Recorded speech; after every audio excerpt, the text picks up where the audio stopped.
I am returning to the Philippines because my country is now in crisis. I have my bulletproof vest, hoping that that would be some kind of a protection. But if they hit me in the head, there's nothing we can do there. In a matter of 3-4 minutes, it could be all over, you know. And I may not be able to talk to you again after this. So this is the danger.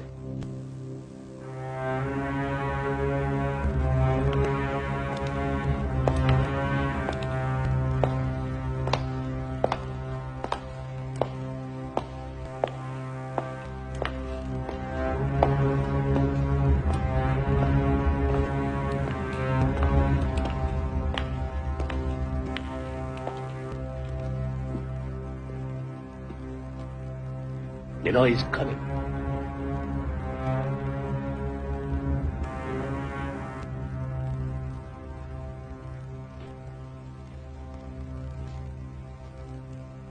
I warned him not to come back when I saw him in New York 3 months ago. He wants to grab power. Hi, Mr. O'Neill. Morning.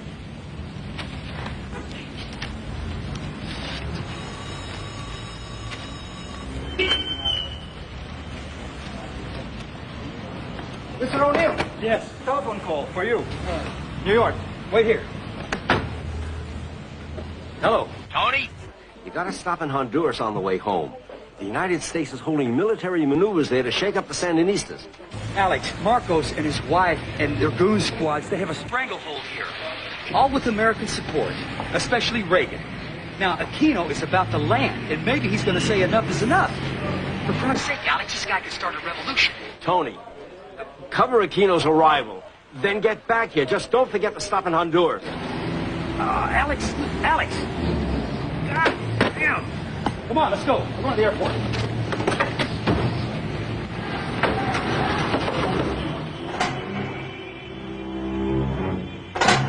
I can't find a thing about the noise returning here.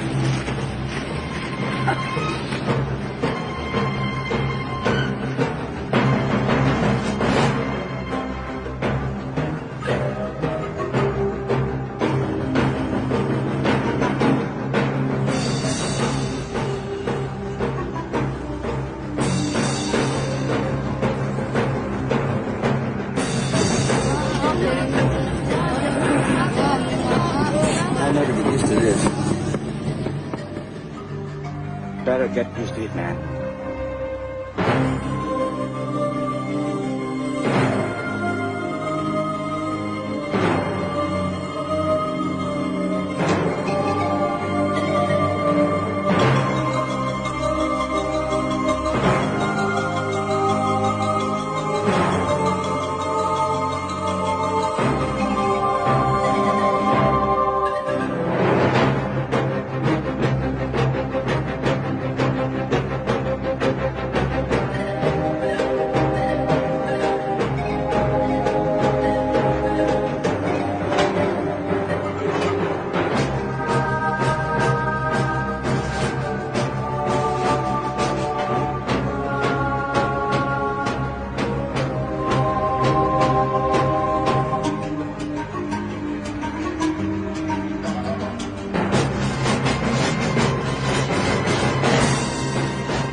After years in a Marcos prison and 3 years of exile in Boston, Senator Ninoy Aquino is leaving his family behind to return home to Manila.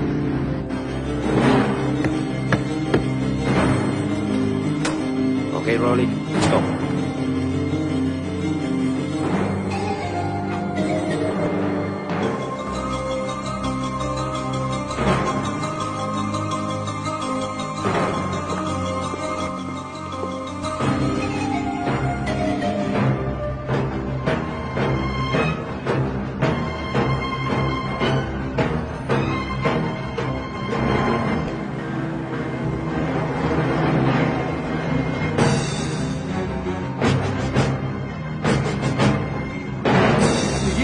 Marcos prison. And 3 years of exile in Boston, Senator Ninoy Aquino is leaving his family behind to return home to Manila. It is a risk. He is still technically under arrest. He has no valid passport. But there are a lot of Filipinos who see him as the only hope in a country racked with political and economic strife. This is Tony O'Neill reporting from Manila.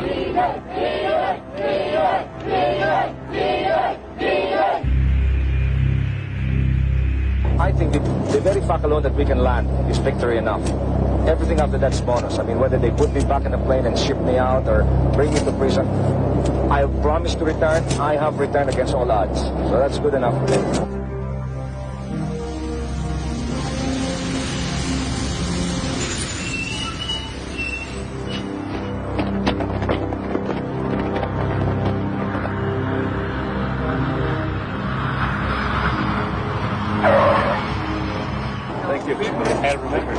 I want to kiss him.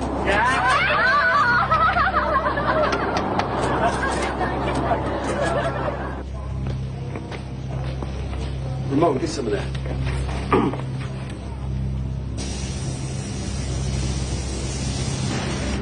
Come on. China Airlines flight number 811, now arriving at Gate 8.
Sige, mga bata. This way.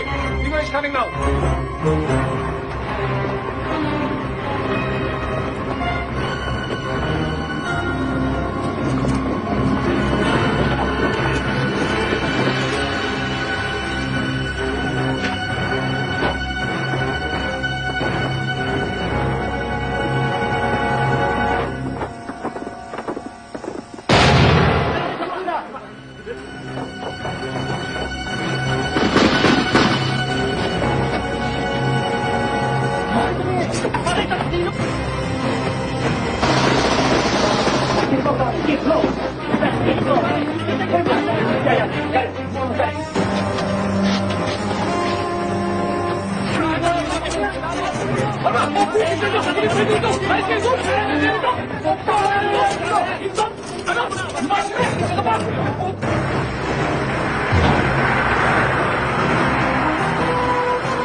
You get anything? I didn't. It happened too fast, damn fast. I bet the bastards killed him.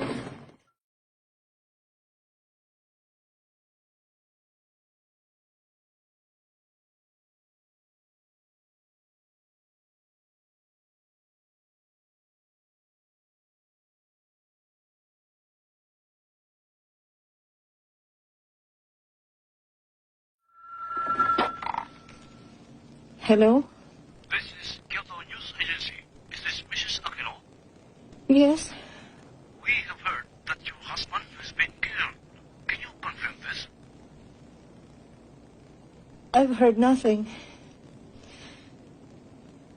What time is it? It's 2:15 in the morning there in Boston, Mrs. Aquino.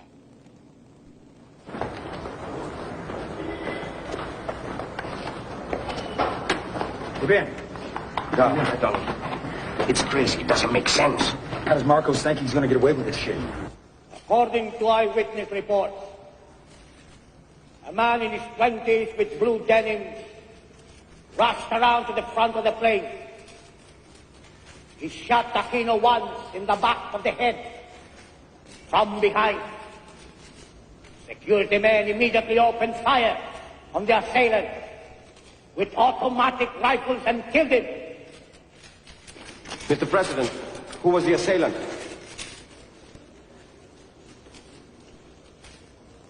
We have not been able to identify him. We are issuing photographs in order for the public to help us. Mr. President, there were over 1,000 security men at the airport.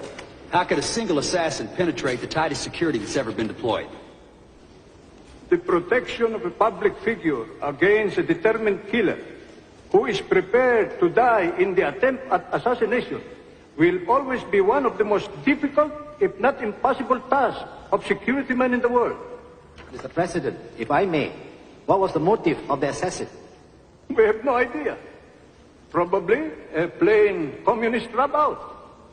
Why the communists, Mr. President? To create chaos and then take advantage of the situation. We were aware of these plots. As you know, we asked Senator Aquino to delay his return. I would caution all of you not to make dangerous assumptions. We will unravel this tragedy. I assure you that. And here at the State Department, officials sought to absolve President Marcos of responsibility for the assassination. Spokesman Alan Romberg took the unusual step of citing diplomatic dispatches from the American Embassy in Manila to try to disprove a reported link between the Marcos regime and the killing.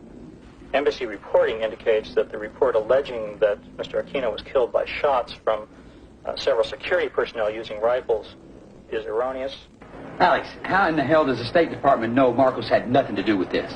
You know Reagan's not going to be here. You can bet on that. Why don't you ask your boy Mike Hazeltine at the American Embassy? I'm sure he'll give you the real story. Perfect, Alex. Listen, Aquino's wife and children are returning home tomorrow to go to the funeral. I'm going to cover the story. Okay. All right, listen, cover the funeral and they get back here. Remember, Manila is not the center of the universe. Yeah, neither is New York.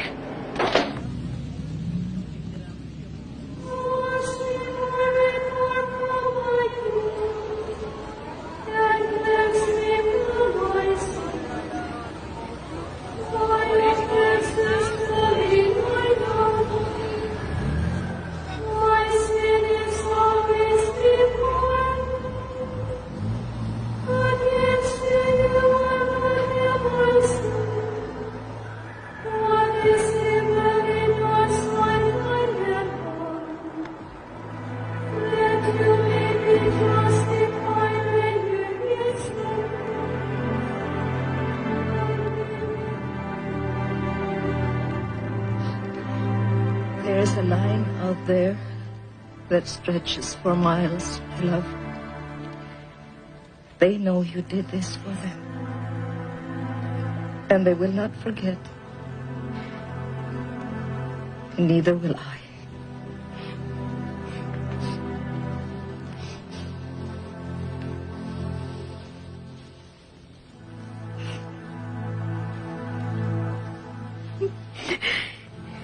We will not rest until the men who ordered your father's murder have paid for the crime.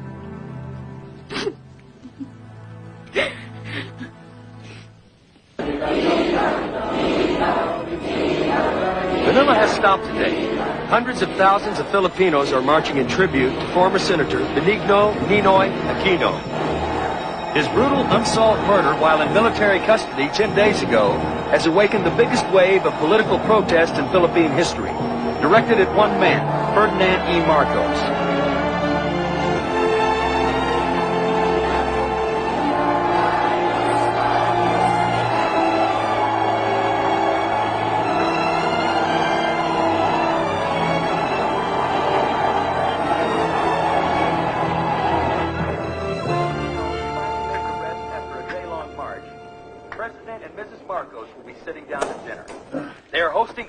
Reception for visiting United States Senator Mark Hatfield. Mom? This is Tony O'Neill reporting from Manila. I want to see everything we have on tape regarding U.S. support to Marcos. How far back? Since Reagan took office, 1980. Tony, I've got Alex. Wish me luck.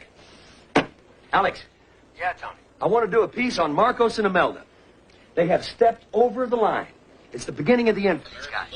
Tony, I had to push you on the plane to Manila. Now you're telling me you want to stay. What gives?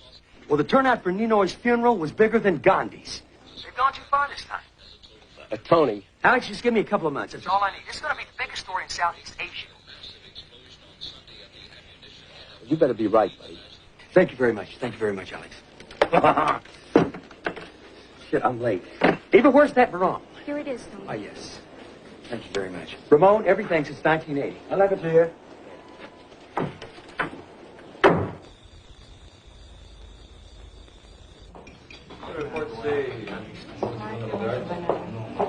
Yeah, sure, you know, you can talk this thing to death, but we'll never find out what really happened, you know.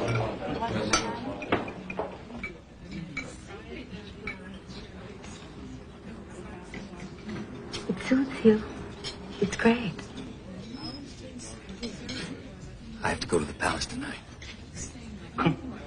Pinagsasaya nila ang pagkamatay ni Ninoy. Remilio.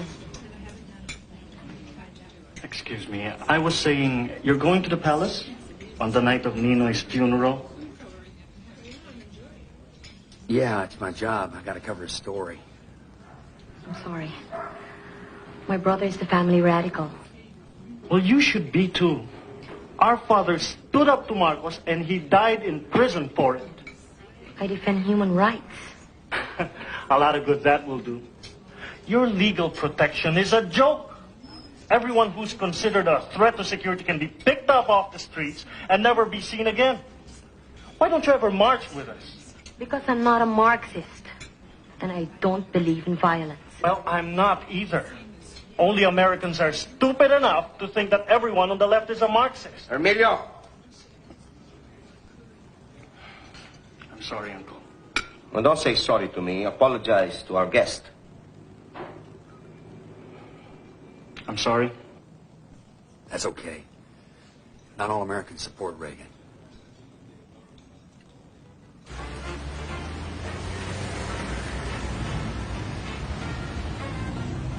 Tony O'Neill, World Broadcasting. Nice to see you. President. Mr. Hatfield. Mrs. Hatfield. Mr. O'Neill, Mrs. Marcos. where is your beautiful young friend this evening? She has a headache. Quite a few of our guests had headaches tonight. These are anxious times, Mrs. Marcos. Evening. I hate what you do with your hair. Michael Hazeltine, U.S. Embassy. Good evening, Mr. President. Good evening. I am very disappointed. The American ambassador cannot be with us tonight. He sends his sincere apologies, sir. Senator? Mike. Mrs. Hatfield? Good evening. Mrs. Marcos? Good evening, Mr. Heseltine. You look as lovely as ever. Thank you. This is my daughter, Aileen. I like your new hairdo. Good evening.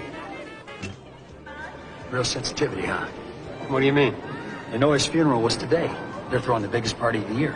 Marcos didn't do it. He's not that stupid. Why, come on. It was some communist guy. What's his name? Undercover NPA. I know the whole story. Okay? Raleigh Galvin, small-time thug by day. Commander Bert Ramos, communist guerrilla fighter by night. Who came up with that bullshit? You guys or Marcos? It's not bullshit, Tony. My mother would have trouble believing the official story. Gallman, who never had a political thought in his life, wants to top Aquino. Goes past 1,000 crack guards, leaps 15 feet in the air and shoots Aquino in the back of the head before he gets off the steps. There is nothing that links the Marcoses to the killing. They'd never be charged even if there was. He's got the legal system in his pocket just like everything else. Come on, will you, Tony? You know what I think? What? As far as you guys are concerned, Marcos can do whatever he likes as long as we keep the U.S. bases Clark and Subic. I wouldn't put it past you to waste Aquino yourselves. Okay, whatever you say, we set the whole thing up. I'm sure you did. I paid Gallman personally. 10,000 pesos and 6 pairs of embroidered shorts. You better watch what you say. You might read in the paper. This is Prospero Olivas, Metrocom Chief. Juan Ponce Enrile, my Minister of Defense. The Vice Chief of Staff, General Ramos. the Chief of Staff of the Armed Forces of the Philippines, General Ver. Senator.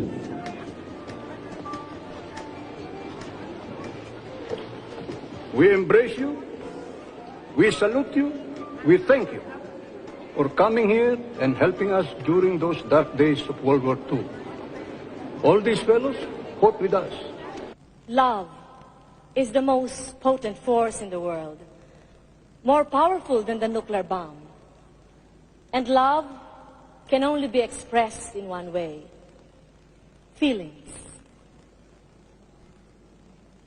Feelings, nothing more than feelings, trying to forget my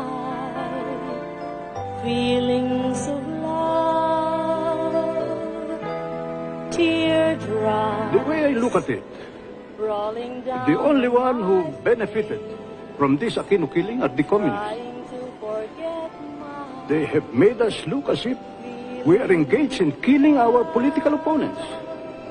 We have bent backwards in helping political opposition grow and allowed them to win elections that we could have won easily with a little more push. We have written an election code that gave them more rights than they ever expected. But now, the communists have made us look bad because of this assassination.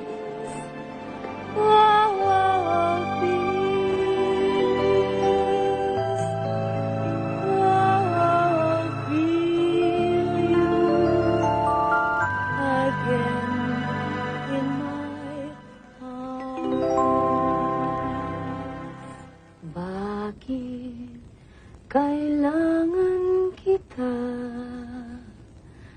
bakit uhaw sa hamog, pag-ibig ko sinta. Bakit ang awit ay kailangan ng himig, na kailangan ng tinig, na kailangan ng titig. What language do you think in? What language do I think in? Yeah. I think in English. Except that when I feel intensely about something, I have to speak Tagalog. Tagalog is for the emotions.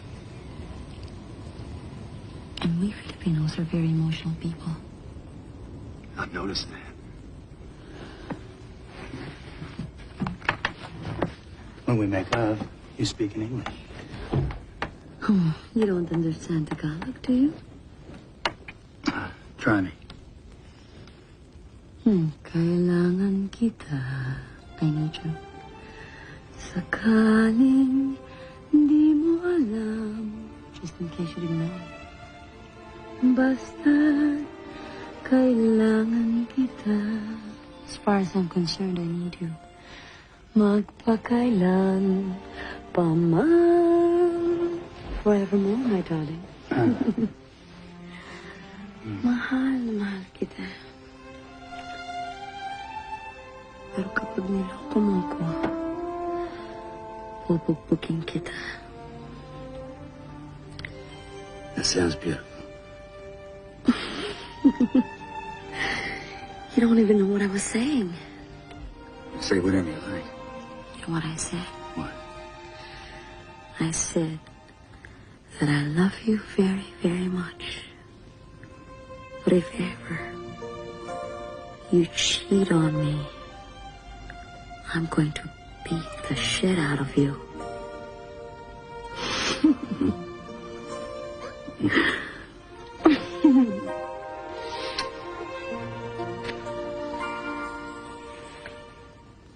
Here in the Philippines, the nation still doesn't know who killed Ninoy Aquino.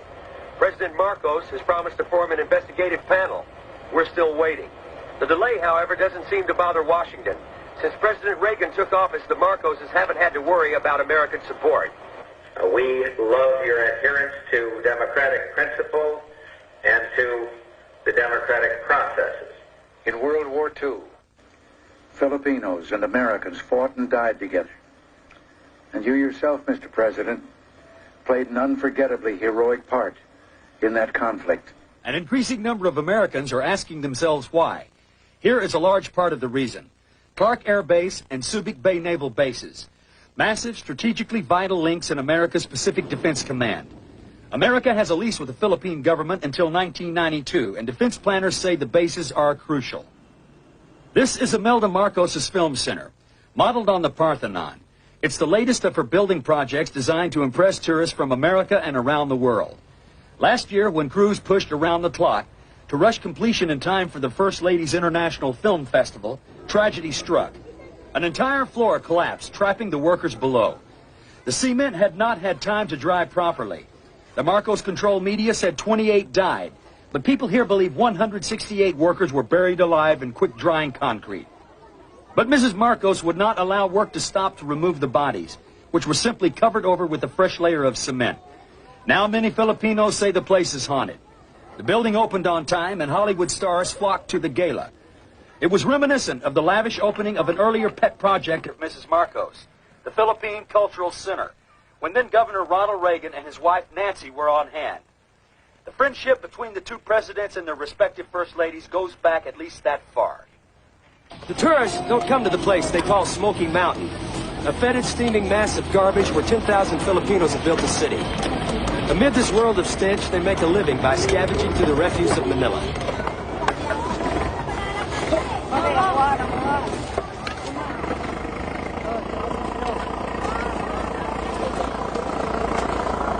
It is a place Imelda Marcos doesn't want the tourists to see, despite the fact it has existed in the heart of Manila as long as many of Mrs. Marcos' other building projects. Filipinos arrive here from the provinces. They live here, they have children here, and every day they die here. This is Tony O'Neill reporting from Manila. We took that off the satellite. I want to talk to him.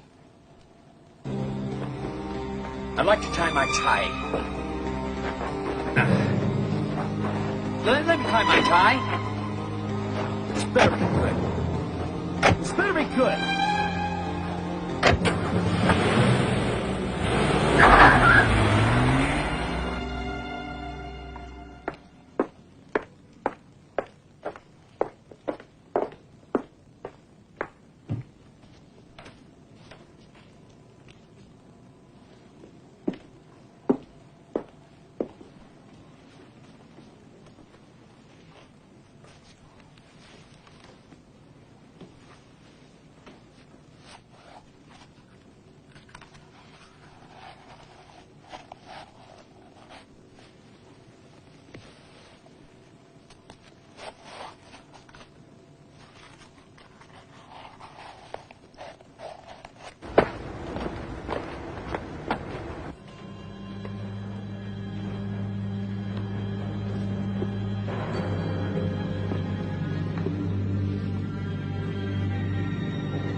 Mrs. Marcos? Mr. O'Neill, you have made me a little sad. I guess that explains my quick departure from home. I'm a fan of yours. Thank you. Even before you came here. I used to see you on American television, and I say to myself, what a young and intelligent man. Now I'm angry at myself because I have not explained to you why I have built all those buildings. You don't think I care about the people in Smoky Mountain, do you? Well, yes, ma'am. I'm sure you do. My report just asked, why don't you spend more money on them? Sit down. No. Here with me.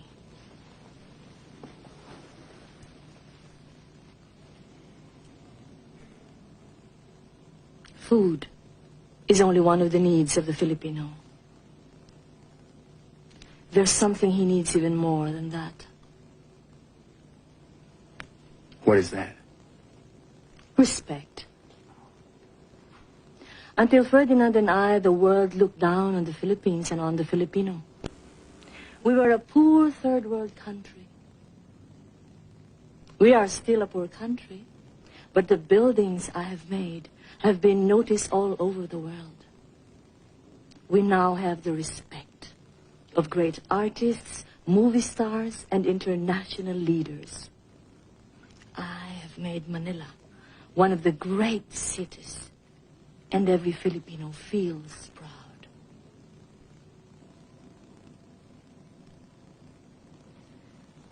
Tony, if there's anything that bothers you about my policies, please come to me. I will only be too happy to explain.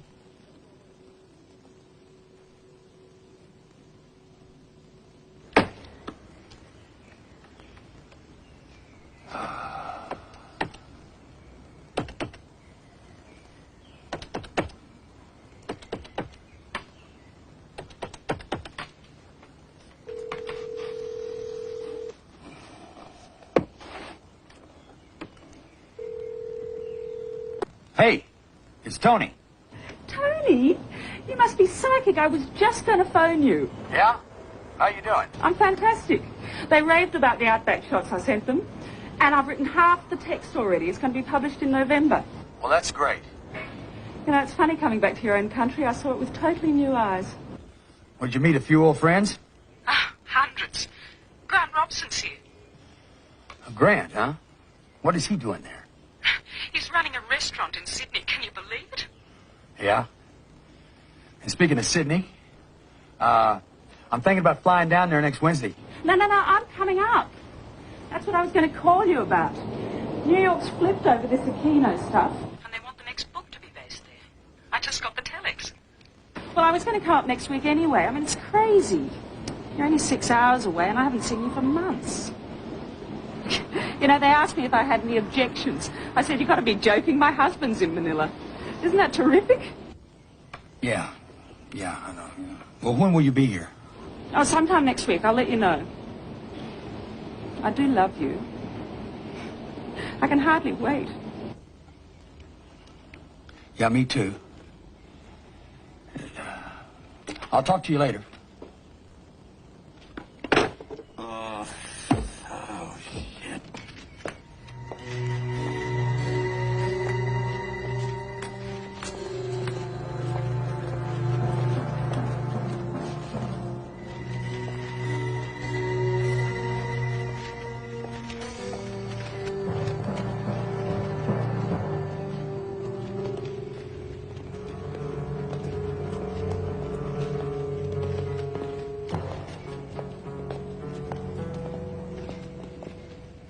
I know there are accusations and suspicions among some of you here that I am linked in some way to the Aquino killing. So I called you here to clear the air. I cannot understand these rumors. It was the President and I who pleaded with Ninoy not to come back again because of the dangers.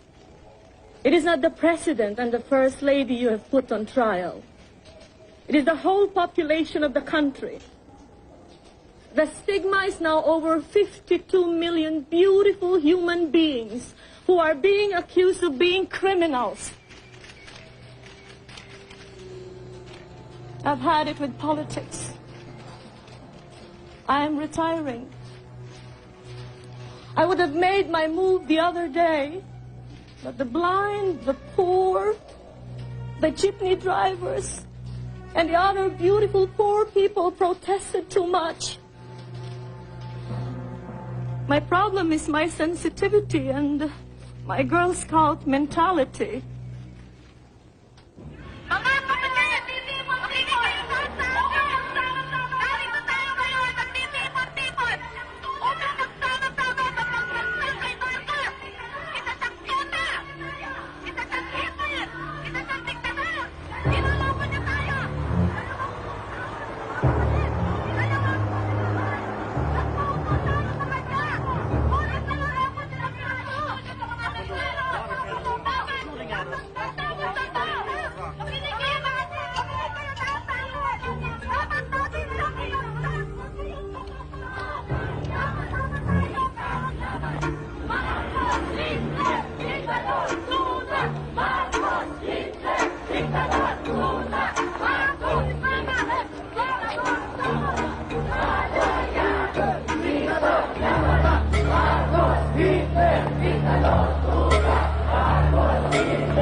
This is the Marcos way. People are angry, he shoots them. There were 19 students killed. The snipers were in that building.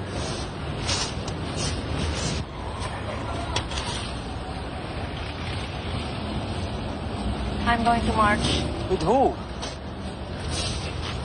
With the middle class in Makati. With the people who march there every Friday.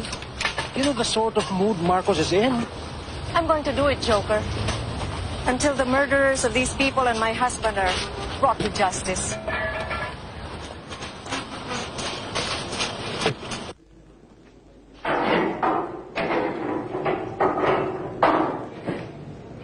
Good evening. The quicker you tell us who all your friends are, the quicker you'll get out of here. I don't know anybody. No! Stop. This is all very unnecessary. Please cooperate. Give me some names. I don't know anybody! Increase the voltage.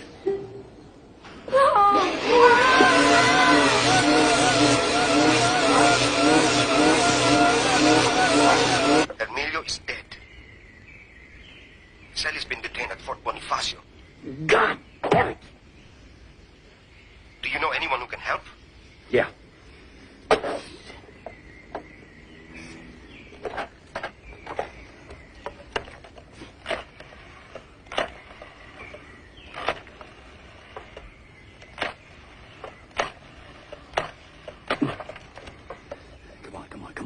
Come on. Mike Heseltine, please. Tony O'Neill. Mike Heseltine from Saigon, is he here? Yeah, but it's not the same Mike we used to know. Yeah.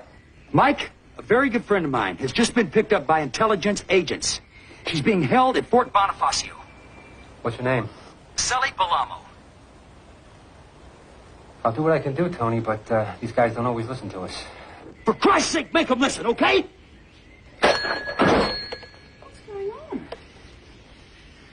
A niece of a friend of mine is being held in prison, and she's probably being tortured right now. Oh, Jesus. Does this happen a lot?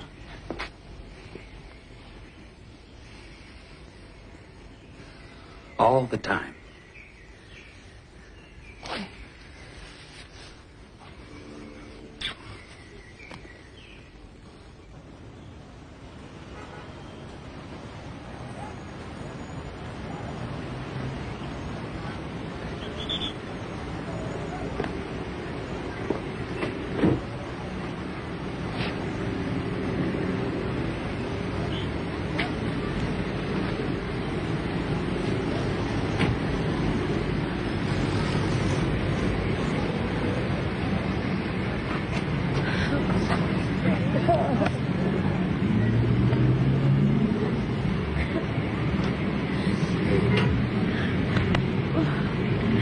Let's go. Let's get out of here.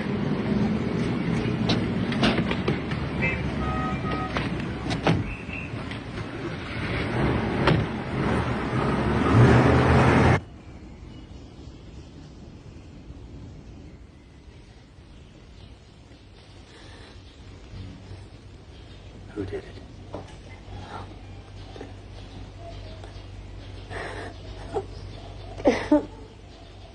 Cruz.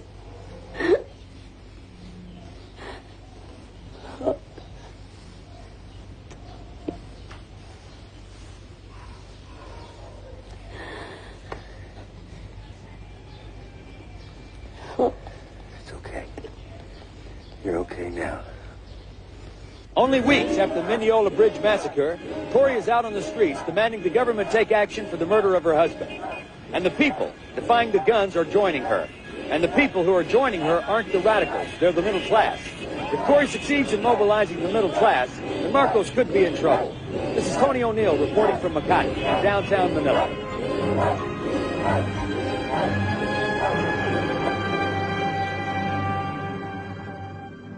Whereas the treacherous and vicious assassination of former Senator Ninoy Aquino has to all Filipinos become a national tragedy and national shame, especially because of the distortions and exaggerations in both foreign and local media. I, Ferdinand E. Marcos, hereby create an independent fact-finding board to be headed by Justice Corazon Juliano Agrava.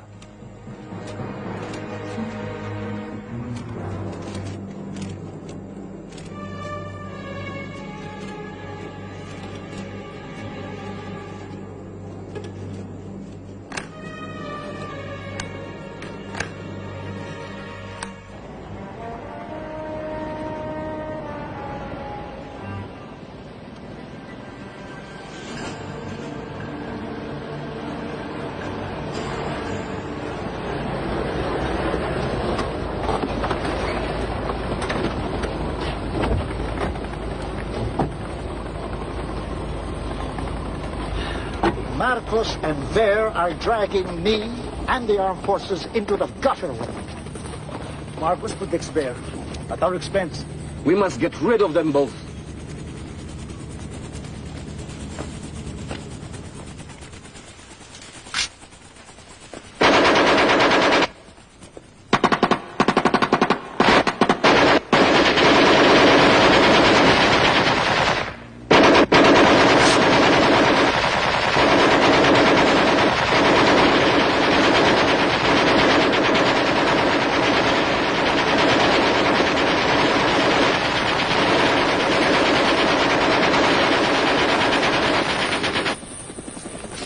Get rid of that garbage.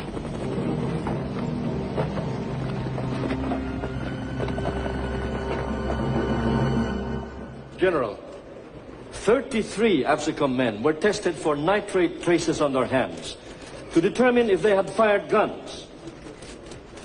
Sergeant Filomeno Miranda, who descended the stairs directly behind Aquino, was not tested. Isn't that true? Yes. It was an error that was discovered too late. General Ver, according to Senator Doy Laurel, Ninoy said that Imelda Marcos asked him not to come home because, quote, some of our boys will kill you to make us feel happy, even though we won't ask them to. End of quote. Have you ever heard of a plot planned by the friends of the President and the First Lady? No. I heard scuttlebutt, but a plot to murder Aquino in such a way as to implicate the government.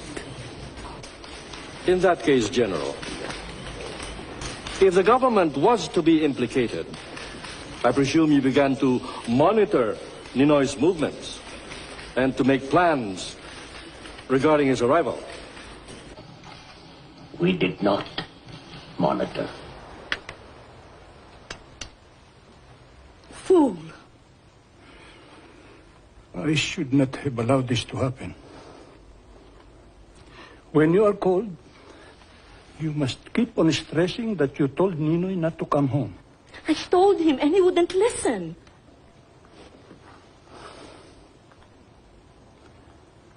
Use the letter.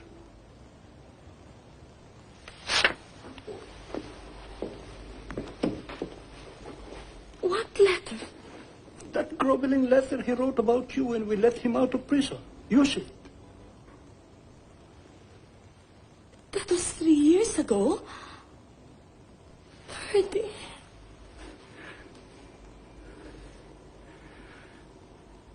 Use it. It will work. My meetings with Ninoy were very cordial and happy. Ninoy was very close to us. I will read to you a letter he wrote a surgeon who treated him at the Philippine Heart Center. When the ultimate mist of controversy is melted by the rising sun. Her works for her people will find final recognition.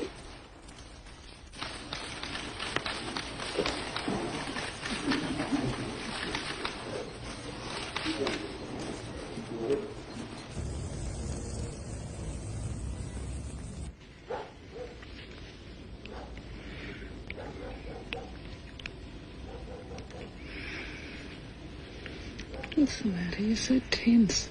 Oh. Nothing. I'm just tired.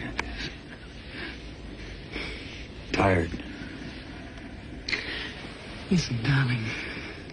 I don't know what you've been doing these last couple of months, but I've been like a nun. Am I doing something wrong? Oh, no. No, you're not doing anything wrong.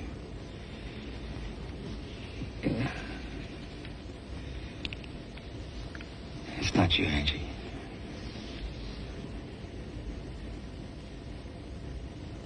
Who is it? Don't bullshit me, Tony. I'm too old for it. Oh. It doesn't matter who she is.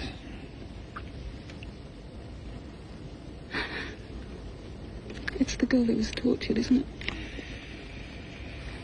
Oh, shit. I don't know, Angie. You just hit me. I don't know. This girl makes me feel so alive. And you never felt that way about me, right? Yes, of course. I mean, when we first got together, I felt that way. Oh, God.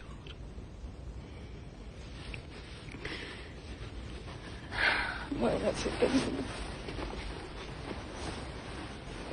What's it? You've really done it this time. Selfish. You've always been selfish. I'll send somebody for my things. Are you going back to New York? No, I'm staying here. I've got a job to do.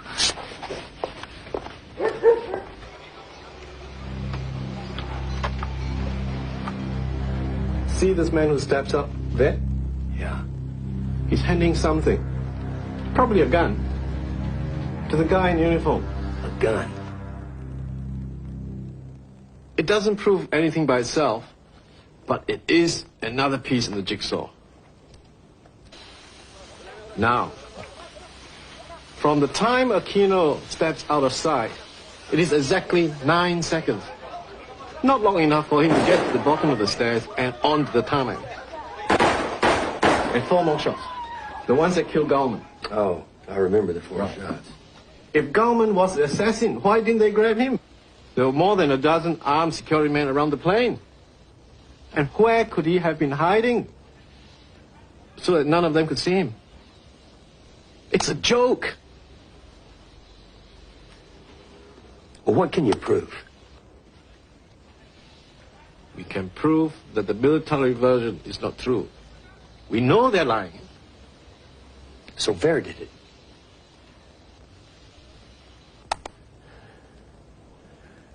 So Ver ordered it. Has to be. And Marcos? He was probably so sick he didn't know what was going on. Or, possibly, it was his plan. Or he was seeing people 3 days before Aquino got back. But there is no doubt in my mind that Ver organized it. Do you have any hard evidence on who actually shot Aquino? Maybe tomorrow. A ground engineer, Celso Lotterina, was on the tarmac. He saw everything. When he testified before the board, he said he had fainted and did not see anything. But he was scared to death. And now he has agreed to testify under oath in a secret private session. I heard the sound of running feet on the stairway. Ninoy, was at about the fourth step from the bottom of the stairway. And then a gun appeared behind Ninoy's head and fired.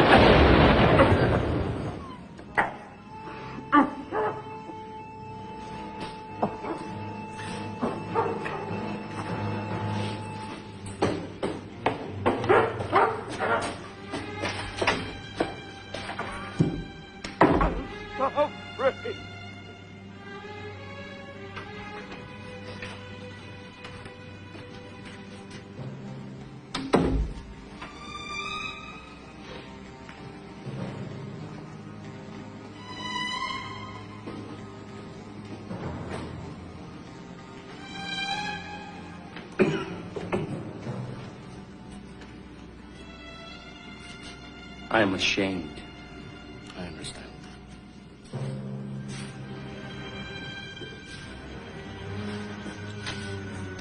Did you see who fired? I could not see the gunman's body. My view was blocked by the post.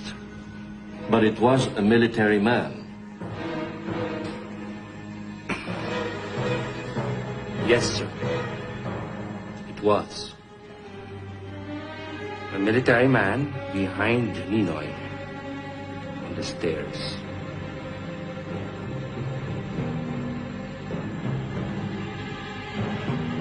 For Ferdinand Marcos, it was easily the worst reversal of his political career. General Fabian C. Fair, military chief of staff and top aide to the president, has had a direct hand in last year's assassination of former Senator Ninoy Aquino, according to the majority report of the official Agrava Board investigating panel. 25 others were implicated in the plot along with Fair, all but 2 of them soldiers. Marcos grudgingly accepted the report and ordered the accused to stand trial before Manila's Sandigan Bayan Court, normally a venue used for low-level cases of graft and corruption. Many anti-Marcos Filipinos say the regime controls the court, that a fair trial is impossible. Their evidence? Marcos appointed 3 new justices to the court just 3 days ago. This is Tony O'Neill reporting from Manila.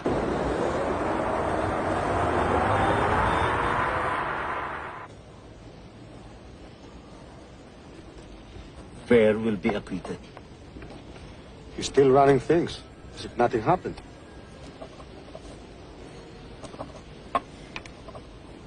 Who is that? Tourist. Can't be too many cameras. We have to do something. We have to protest.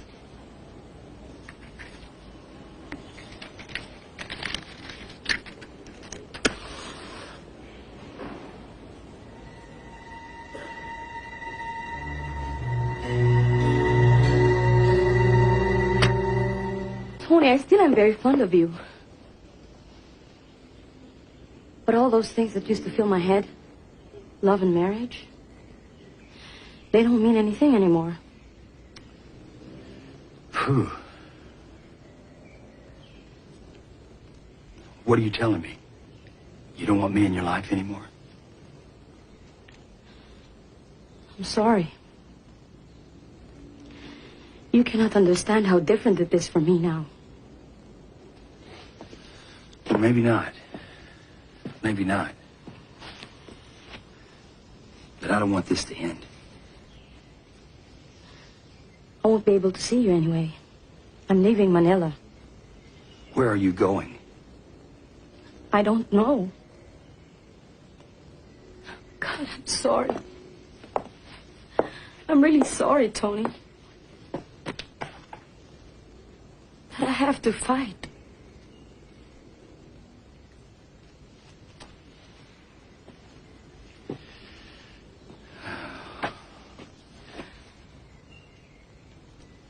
You gotta stop her from going. She's already gone.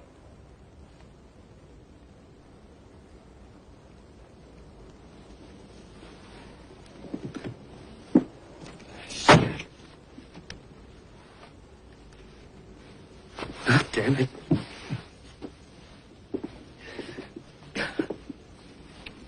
Split up with your wife? Yeah. I'm sorry. I didn't think Sally meant that much to you. I noticed. You know, you're a newspaper man, Ben. You ought to be more observant. Well, some Americans... I'm not some American. I'm Tony O'Neill. And I'm in love with your niece. And I'll... Down out of those mountains, I'm going to take her home with me, okay? Okay. Your goddamn country's like a gangster movie. It's really not that bad, Tony. You must understand. We've had 400 years of Spanish Catholicism and 50 years of Hollywood.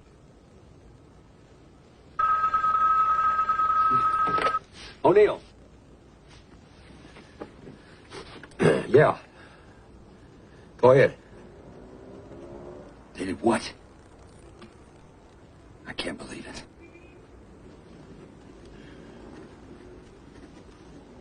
Yeah. Thank you very much. Some colonels have started a reform movement. They've broken rank. They've unfurled the banner at the Military Academy graduation parade. They're very brave. They're also very stupid. Yeah, Marcos is going to be pissed. You want to reform the armed forces? I am Commander-in-Chief of the armed forces. If the armed forces need reforming, then I must be at fault. This movement is a direct attack on me, and I won't tolerate it. Sir,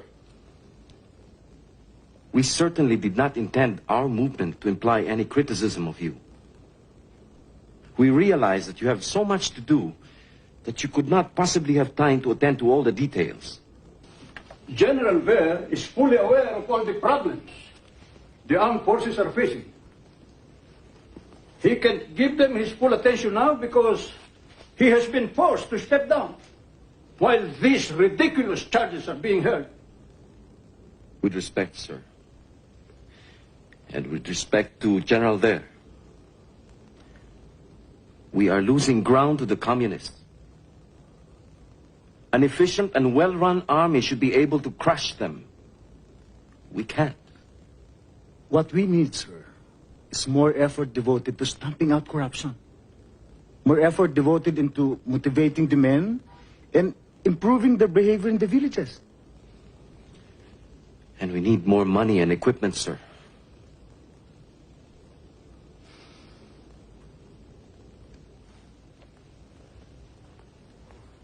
I know only too well the difficulties you are fighting under. So does General Ver. I know only too well what it's like to be fighting a powerful enemy under conditions of disadvantage. I led a guerrilla force of 8,000 men against the Japanese during the Second World War. But there must be no hint of dissent in my armed forces. None. Are there any questions? How many members do you have? Don't bullshit me. I want the truth. Hundreds. We are sure that 70% of the officers will be with us. How many have you got now? Odd numbers. 300, but more every day. Washington knows that the army has to be cleaned out. If it isn't, the commies will win. If the defense minister was given the power he's supposed to have, we'll have a real army within 2 years. Now, Ver has to go. Put all the political pressure you like, but nothing else. Marcos has to stay. There's no one else.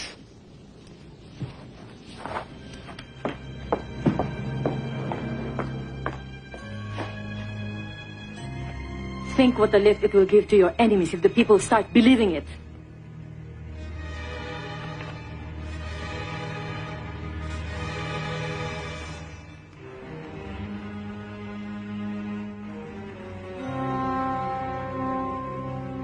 It seems that I have only a few months to live. I never liked that doctor.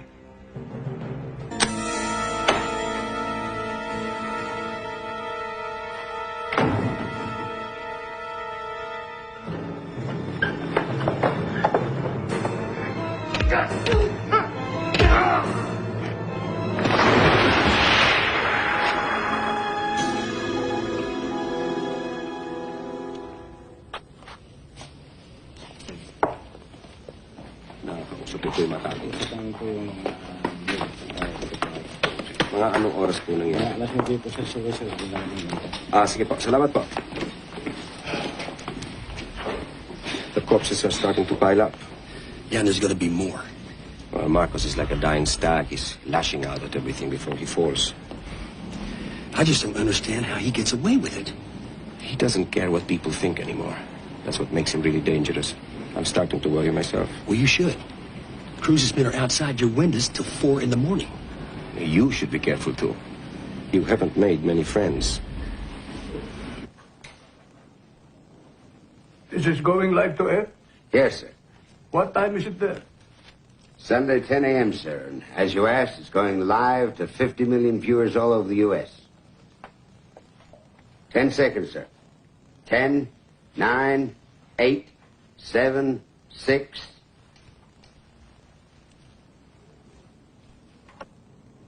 Mr. President, welcome.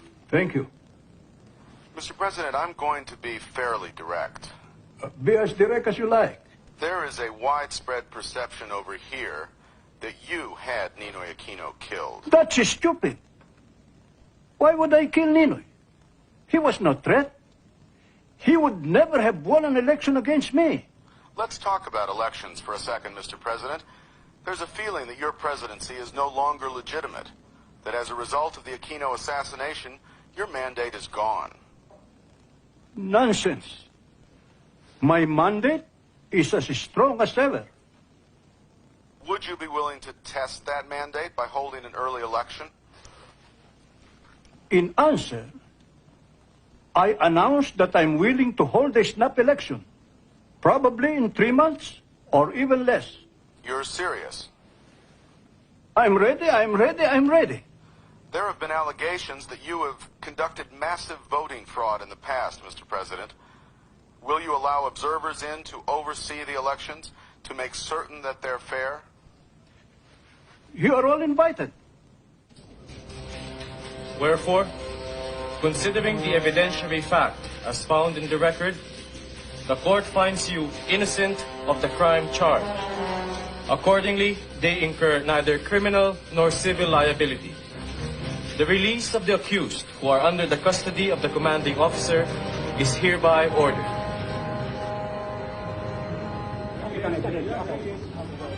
General Bear, you have a statement you'd like to make. Well, thank God it's all over. Well, did you have any doubt you'd be acquitted? Never. Because there never was any cause. I'll answer all of your questions later. Not now. General Fabian C. Ver was all smiles today when he handed a copy of his acquittal to President Marcos at Malacanang Palace. The President immediately reinstated General Ver to his former status as Chief of Staff of the Armed Forces. Earlier in the day, Ver and his co-defendants were cleared of all charges. Mrs.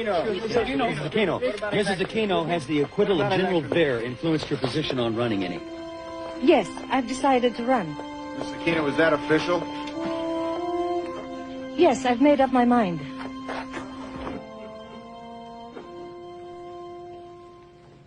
So the grieving housewife is running. Good. She has some support, sir. I want the polls to be conclusive. I want a well-run campaign.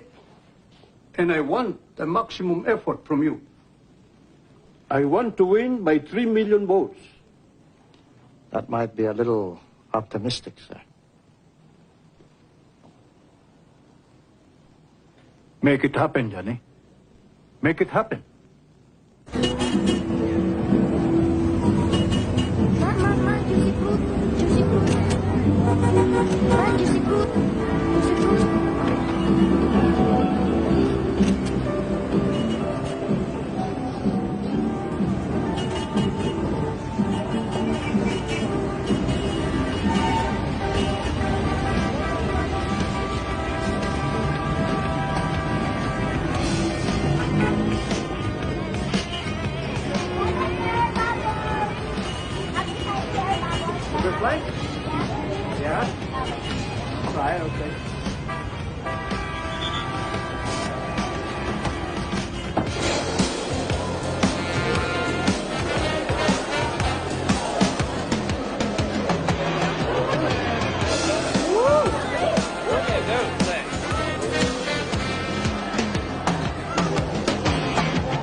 going to be? Oh, you want one?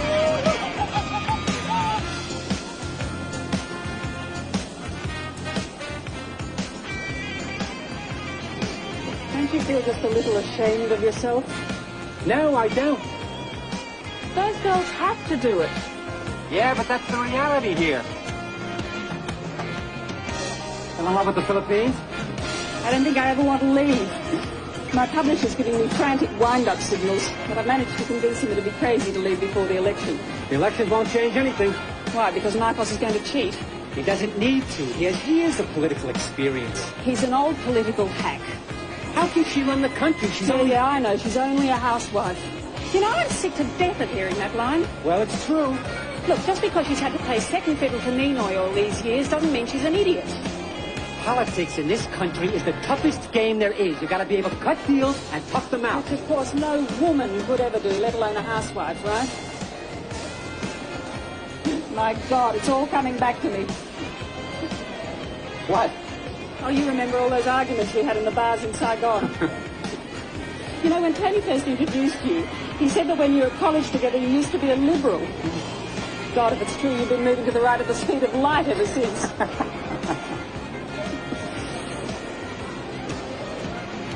How is he? Professionally, firing on all cylinders. Personally, a mess. Yeah, well, don't expect me to shed any tears. Then why'd you ask me? Fully admit Red support. In other words, she's getting help from the communists. Now, as for Marcos, Marcos warns on Red danger. This is what I want to talk to you about this morning.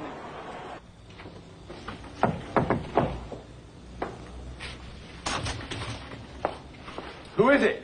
Mike. Come in. How you doing? All right. Corey's blown it. Read this interview she gave the New York Times. Marcos has distributed thousands of copies of it. She's going to call a ceasefire with the communists for 6 months so they can talk. What, is she joking? Well, Marcos can cheat on the election. Reagan turns a blind eye. Oh, we all know Marcos is corrupt. That's not the goddamn point. Well, what is the goddamn point? We can't let this place fall into the hands of a housewife with a bunch of loopy left-wingers to advise her. You got to stop boosting the woman, Tony. You guys in the press are giving her a free ride. Listen, I'm not giving anyone a free ride. And I'm not giving you guys a free ride either. Yeah? Well, be careful, buddy. Be careful? Be careful? What's that supposed to mean? What are you telling me? Toe the official U.S. line or else? You can push whatever line you like, Tony, but this isn't home. You do too many more pieces like you're a Melva story. Yeah, and what? This is the Philippines. Guns, goons, gold. It's a dangerous life.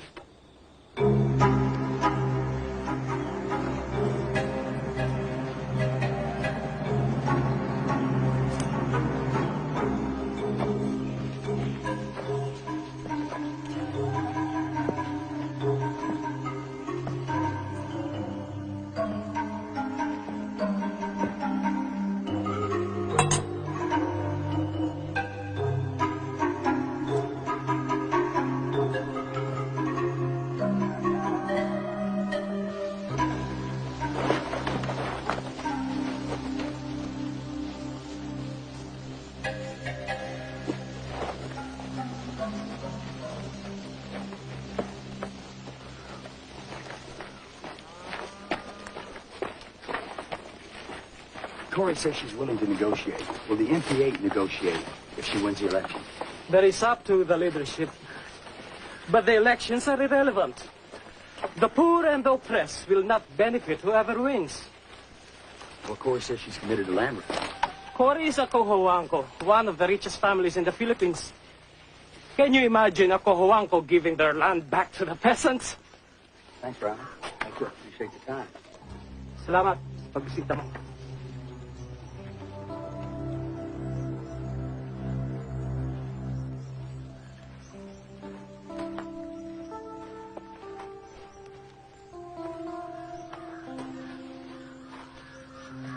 What are you doing here?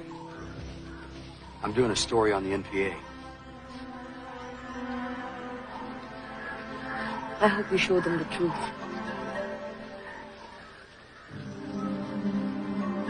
What is it? The truth. We help the poor people. Nobody else cares about them. But we do. Have you killed anybody? I have to go now.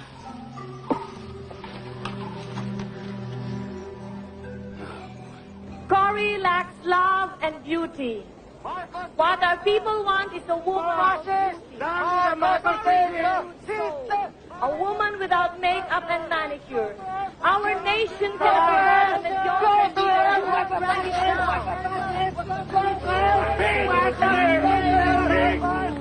There's a joy in living, and all my life I will offer you.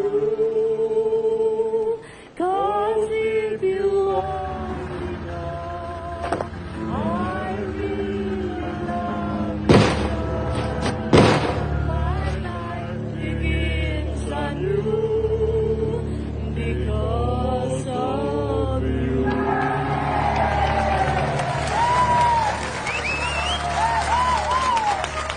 People say that I cannot match Mr. Marcos when it comes to experience.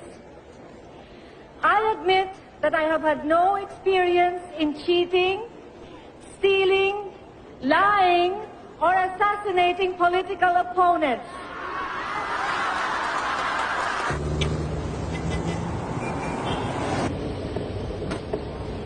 Oh, my God. Alex is gonna have my ass.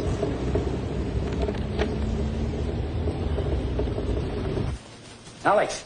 Yeah, Tony. Listen to me. Tomorrow's New York Times is running a story saying that Marcos's war records are a fraud. What?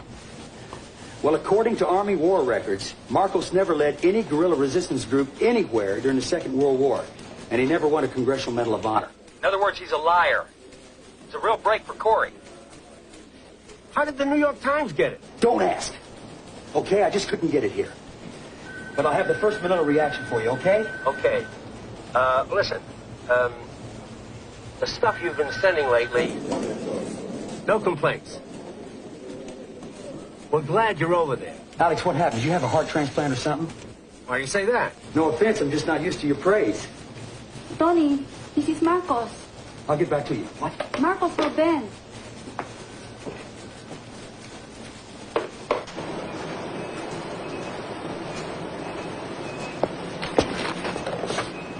Hello. Ben, how are you? Who the hell is this? I'm busy. It's Marcos. Ben, it's the president. Mr. President, how are you? Haven't seen you for a while, Ben. No. Why don't you come and have a little talk? But it's midnight. There's a car waiting outside your office.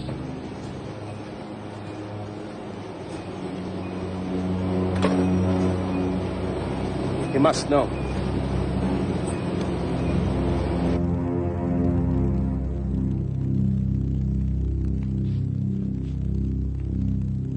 Haven't seen you for a long time.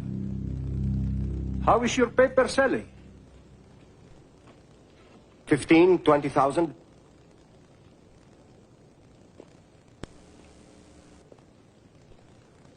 I heard it was a lot more than that.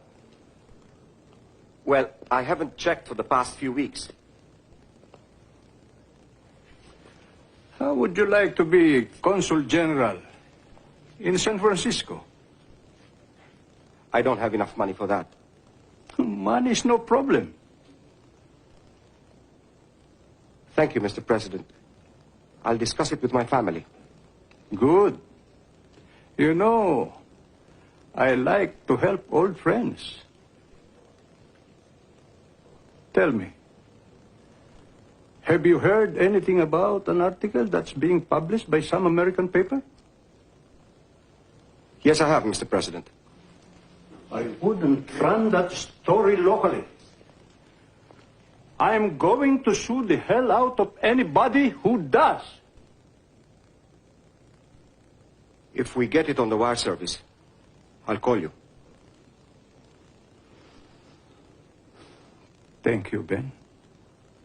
I appreciate that.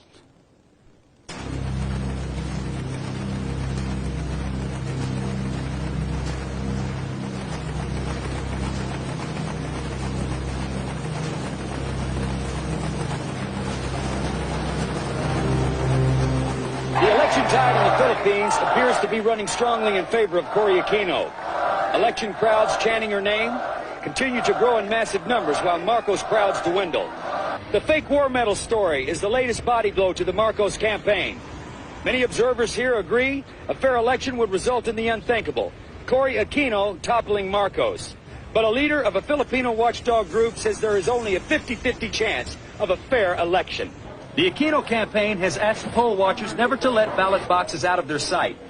Marcos has called in the army to, in his words, safeguard the election process. In Washington, President Reagan has called for a fair election. Senator Richard Lugar and a team of U.S. observers have arrived here to monitor the election process. But Filipinos are frightened. Villagers know the gunmen and the army will be around long after the observers are gone. And so, as Cory Aquino approaches her last campaign rally, the question appears to be not whether she can win, but whether a fair election process will allow her to win.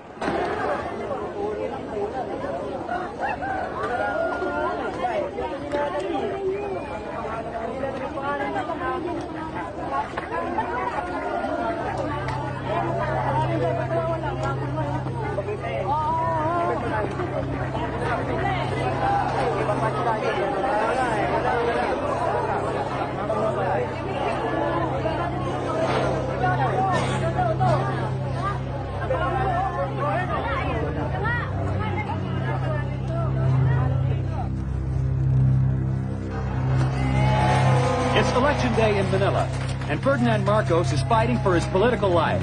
His opponent, political neophyte Corazon Aquino, has turned the race into a crusade. But still Marcos holds most of the cards. This is Radio Veritas. We have another request for volunteers to go to the polling place at Guadalupe School on Yabot Street in Makati District. The NAMPREL coordinator there has just called to say a group of rowdies are intimidating the voters and not allowing them into the building.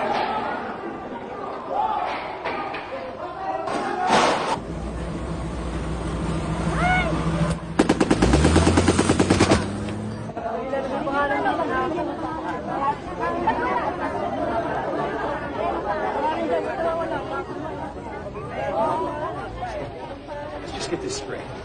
You say you signed up for the electoral roll, but your name isn't on it? That's right. They won't allow me to vote.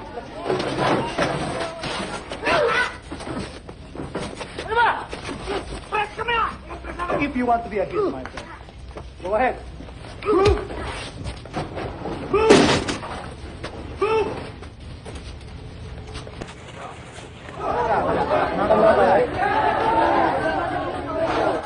evening. This is a Radio Veritas news update. Polls have been closed now for just over 8 hours, and precinct counts are continuing to come to the NAMPREL Quick Count Center. Early returns show Cory Aquino with 31,529 votes, to President Marcos with 29,488 votes. Cory is leading by just about 52% to 48% at this early stage.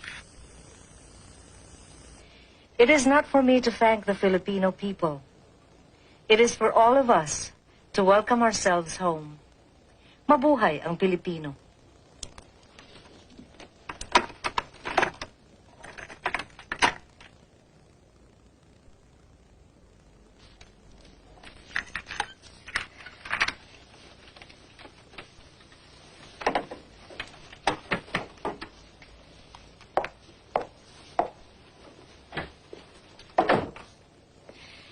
Please deliver this to Radio Veritas. It's my victory speech. The results won't be out for days. I've won. The trend is clear and irreversible. The people and I have won, and we know it. Nothing can take our victory from us. Is the woman mad? No power can pry from our hands the freedom. The election count won't be finished for several days. It was your job to manage the votes, Fabiana. But I did, ma'am. Then why is she saying she has won? Have you organized the votes or haven't you? They are organized, ma'am. Don't worry. When the counting is finished, the president will be ahead by at least 1 million votes. Only 1 million? I hereby proclaim Ferdinand E. Marcos as the duly elected president. Despite continuing charges of vote count fraud, President Marcos had himself declared re-elected today, and he did it in the National Assembly. Meanwhile, President Reagan's troubleshooter, Philip Habib, arrived in Manila to an almost impossible situation. Both sides have polarized further. The United States increasingly viewed here as a country that props up a dictator, one who, after this election, has little support of the population. Does somebody have to get killed to show Mr. Reagan there's something wrong with the election? Opposition newspaper editor Ben Balamo says that President Reagan's suggestion for Marcos and Cory to join the same team shows Washington's lack of understanding of Philippine politics. American foreign policy must look at the Philippines as a basketball game. After the game, no one should be a sore loser. There's only one difference. Over here, they bury the loser. Meanwhile, on Capitol Hill in Washington, some of President Reagan's strongest Republican supporters joined the Democrats in condemning the Marcos election. The judgment the Senate came to this morning by a vote of 85-9 that the election was fraudulent. And it's time that the President of the United States speak on this issue. Cory Aquino has been elected President of the Philippines, and it's time to call a spade a spade. The time for fence setting is over. We're concerned about the violence there and the possibility of fraud, although it could have been that all of that was occurring on both sides. Fraud on both sides? This is the kind of stuff that makes me proud to be an American. How can you live with yourself, Mike? Like all good Americans living in the Philippines, with my eyes closed.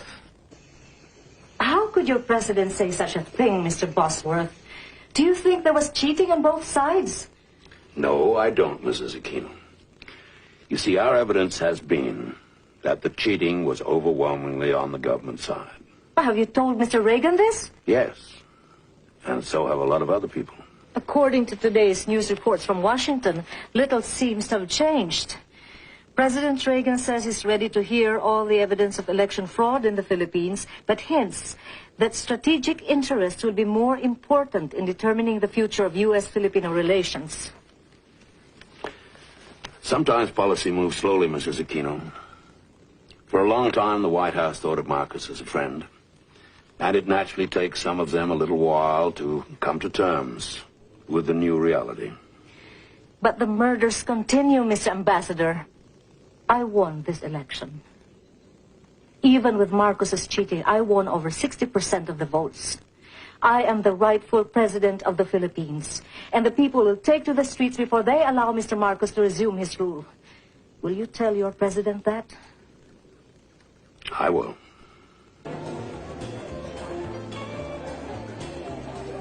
Hi.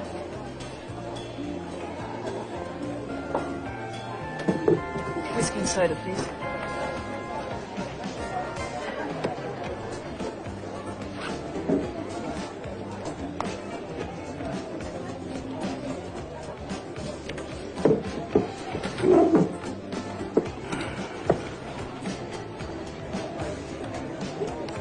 Did you hear our president?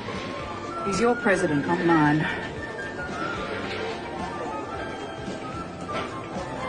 If you're going to be the bitch every time I talk to you, I won't even bother. Well, what do you expect? I mean, the last time we tried to talk to one another sanely, we ended in a shouting match. Yeah. Yes, I did see Reagan. It was depressing, wasn't it? Did you get in touch with your lawyer? No, not with all this going on. Sorry I'm late. That's okay. Tiger Texan, this is my husband, Tony O'Neill. We see each other, bro. Yeah.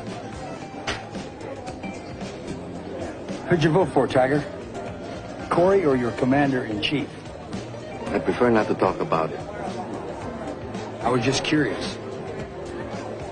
Wonder how you guys can keep taking orders from an asshole with fake medals on his chest. For as long as Marcos is president, we are obliged to take orders from him. Even though he cheats? Tony, will you lay off? I think these are reasonable questions given the circumstances. Yes, well, you've had your fun. Angie, I'm sorry. I've been called back on duty. I call you.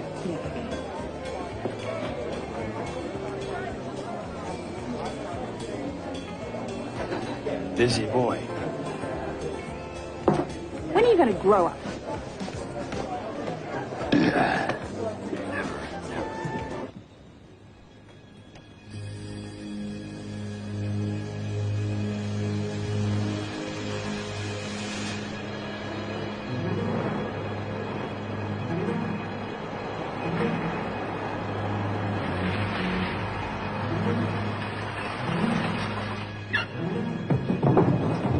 Fred.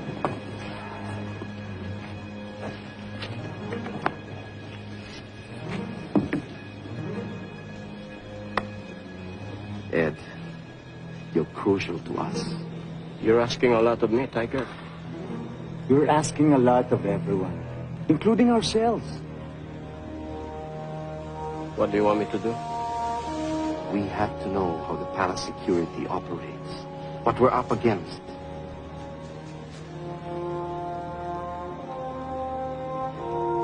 I can't betray the president. I took an oath. How can you respect a president who wears fake medals on his chest? 4 Academy-class captains. On a moral issue like this, can we all be wrong? You're one of us, Ed.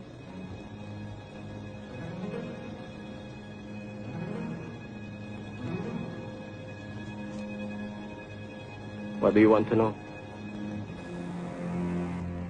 When is this coup supposed to occur? They wouldn't give me a date, sir. Is it going to be days, weeks, months? I got the impression it was days rather than months, sir. I can try and find out, sir. Find out everything you can. Yes, sir.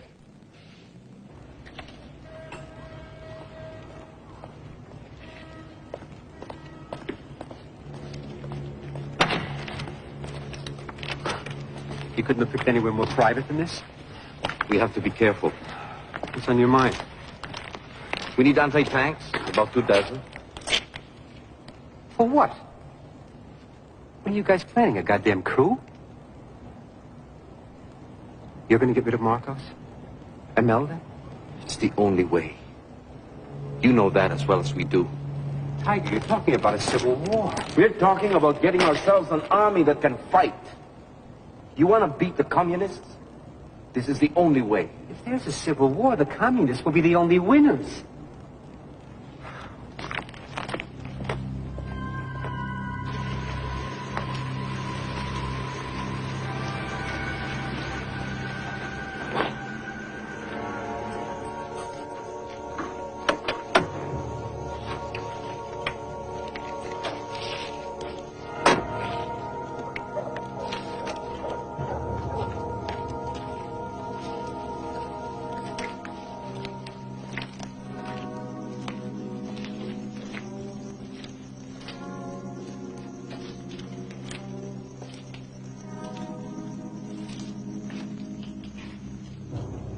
Olive?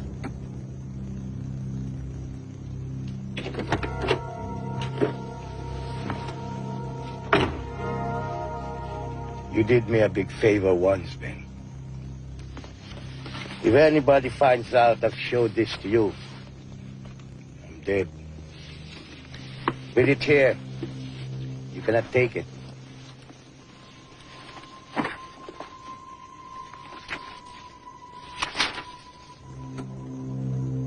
What are these? Martial law.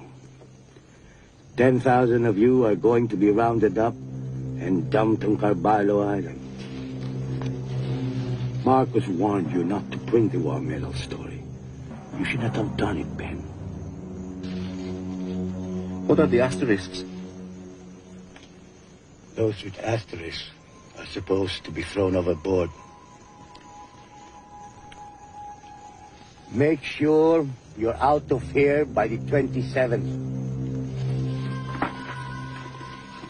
Here's air tickets and money. That article you wrote saved my boy from jail. I do not forget things like that. Get your family out too. I have a niece up on the hills. If she's captured, please let her live. I cannot do anything in that area.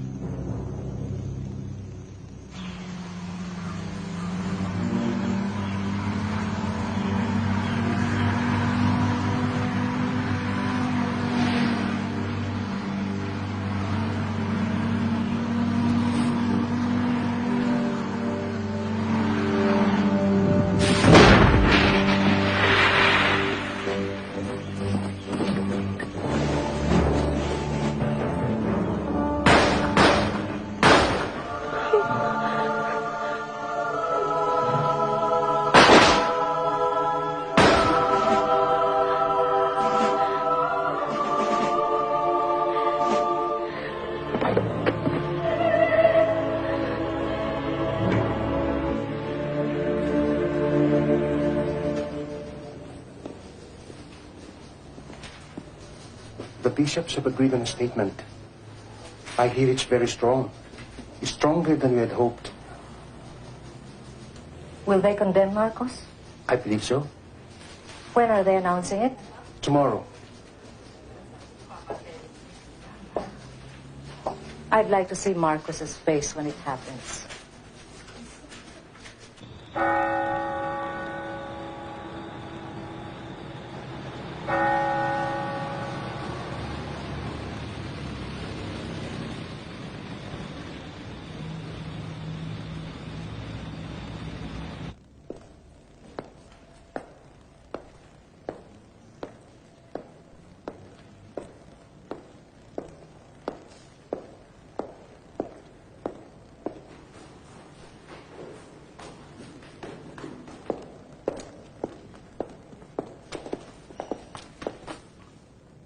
Madam, you should not have come at this late hour. Don't you know? This is the house of sin. Cardinal, you have made my husband very angry. Really? Why is that?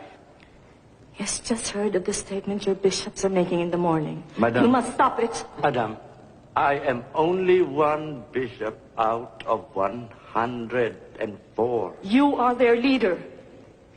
Group decision. I cannot change it. You could stop it if you wanted to. The trouble is you just don't want to. You just don't want to. You just don't want to. You just don't want to. You just don't want to. You just don't want to. You just don't want to. Get hold of yourself, madam. You just don't want to. Of yourself, madam. Go home and rest.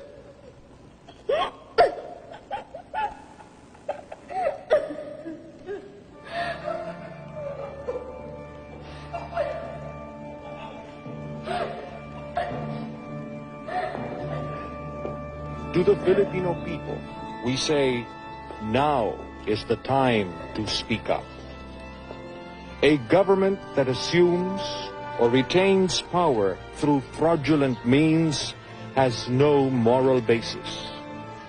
If such a government does not of itself freely correct the evil it has inflicted on the people, then it is our serious moral obligation as a people to make it do so.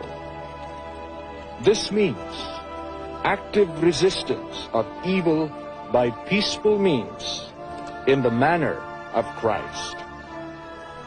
The way indicated to us now is the way of non-violent struggle for justice.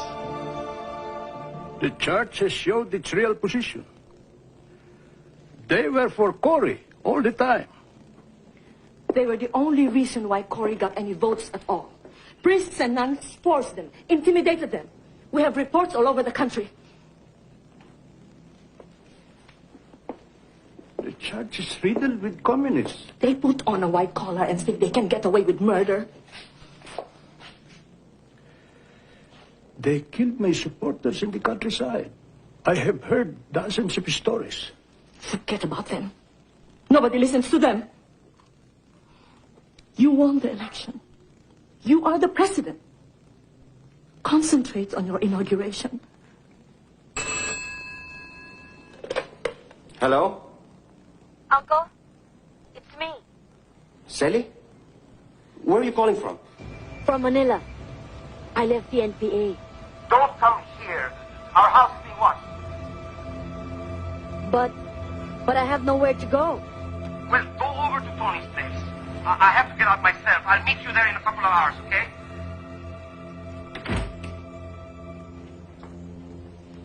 Tony?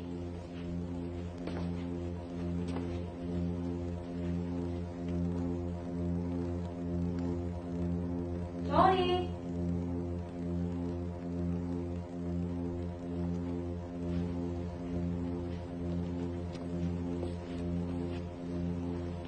Tony?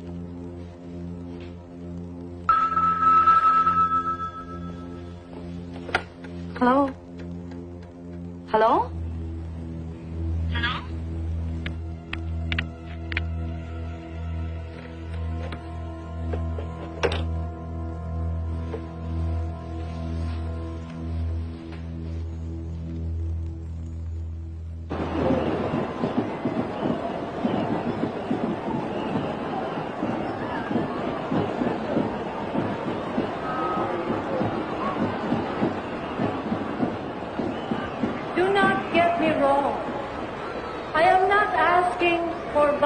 Revolution. If you are with me and Goliath refuses to yield, we shall keep dipping into our arsenal of nonviolence. Sorry I'm late. He's asking for a boycott. There are 7 steps I propose. First, on the first working day after the inauguration of Mr. Marcos as fraudulently elected president, we shall hold a national day of prayer and nonviolent protest.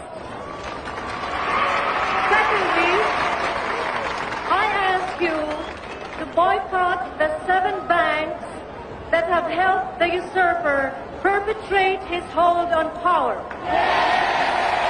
Third, I ask you to mount a massive boycott of the crony media. Let us paralyze them.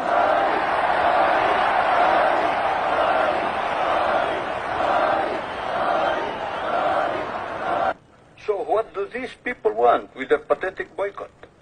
Do they think Filipinos will go for mob rule just because they stop drinking Coca-Cola? Do they think I will throw out... How many are definitely with us, Red? Sir, 30% of the unit are committed already. Still only 30. A lot more are ready to come over, sir. Especially after the fake medals. Sir, there's a lot of talk out there. But only 30% are truly committed. Another 40% are just sitting on the fence, waiting to see which way it goes.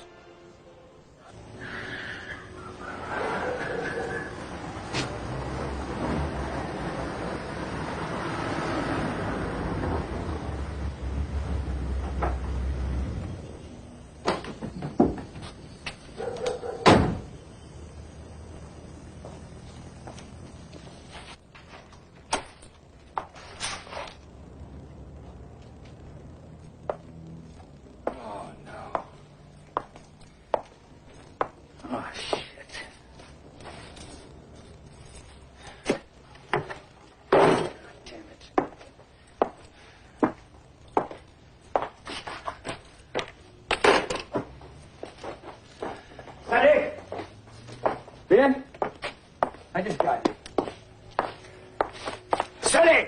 God damn it. Silly. What are you talking about? I told her to come here and hide. Oh, goddamn.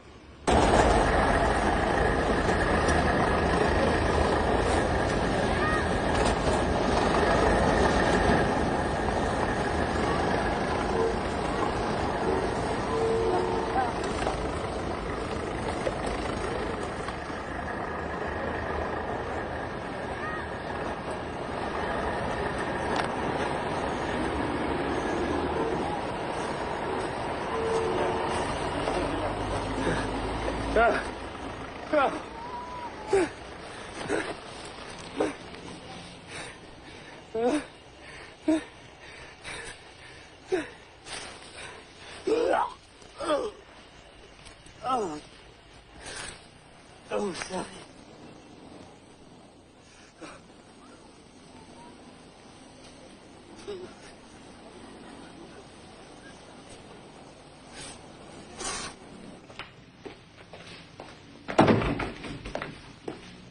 Sir.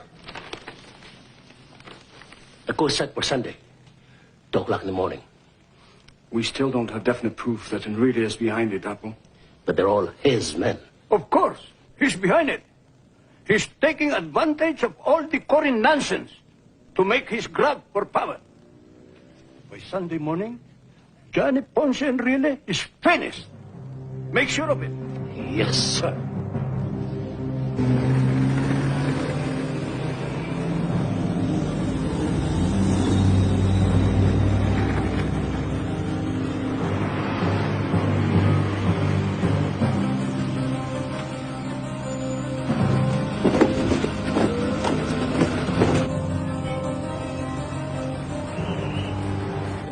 Everybody's doubting the results of the election. Excuse me, Minister. Telephone call for you. Thank you. Excuse me for a while. Sir, 19 of the guards you assigned to Roberto Omping have just been arrested. There has posted 7 battalions outside the palace. He must know. I'm going home. Meet me there. Yes, sir.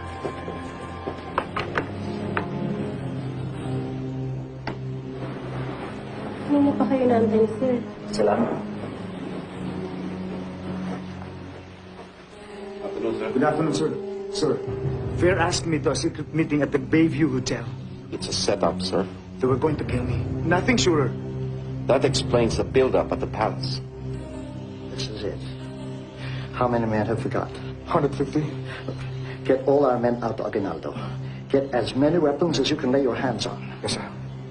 See if you can get Sin and his bishops to support us. Yes, sir. Look, I'll get Eddie Ramos. If he comes with us, maybe you've got a chance.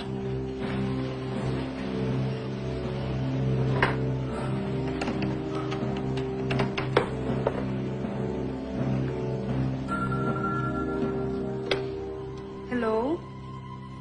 Just a minute, sir.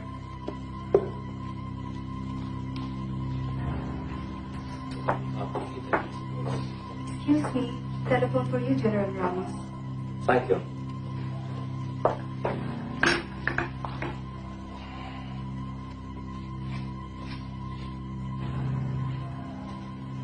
General Ramos. Yeah, Ed. Hey, Johnny. Listen. Some of my men are about to be arrested. We're going to Aguinaldo. Are you with us?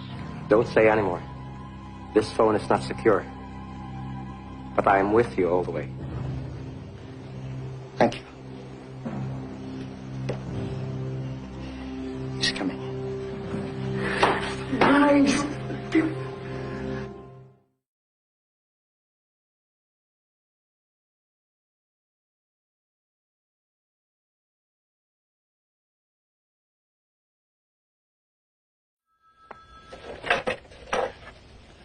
Yeah. Tony. I just heard about Silly. I'm so sorry. Yeah. Well, thanks. I really appreciate the call. I just can't believe it. Well, they killed Aquino on the tarmac. Young kid with a conscience is all a day's work to guys like Cruz. Can you prove it was him? No. No, he's not that stupid. an unconfirmed report. Just hang on a minute, will you? Several callers have informed us that Enrile and Ramos are in Aguinaldo and will Did you shortly hear that? announce a break with Marcos. No. Stay tuned in. The defense minister and Ramos have broken with Marcos. They're out at Aguinaldo. On relay. He was rigging votes for Marcos 2 weeks ago.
What's happening?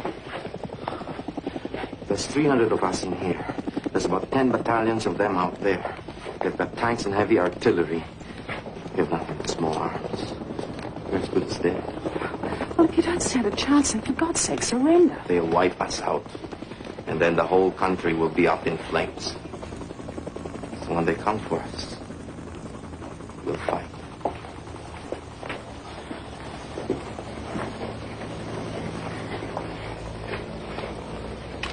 This is Johnny Enrile. I just called to inform you that Ramos and I have broken with Marcos. I just heard. The situation isn't good, so any help from you would be appreciated. There's not much I can do, except pray. Even that would help. Ramos and I are fighting this to the death. Good luck.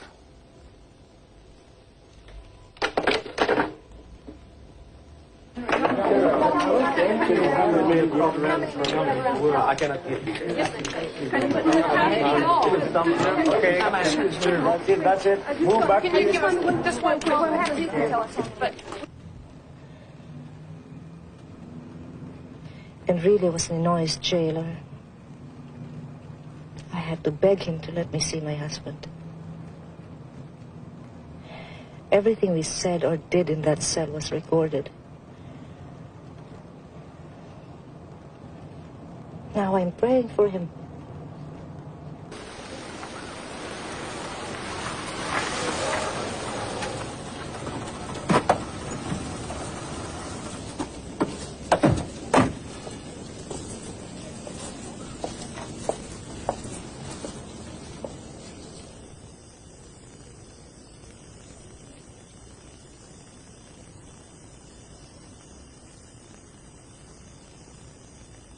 The president of 1986 is not the same president who we pledge our loyalty to. He has put his personal interest, his family interest, above the interest of the people. Therefore, look, I would like to appeal to all the... They try to make heroes of themselves. They're traitors. They tried to start a revolution and they failed. I should have stopped Enrile years ago. And Ramos is your cousin. Your cousin! He's a weak man, a totally weak man. He's against me for years. Wipe them out.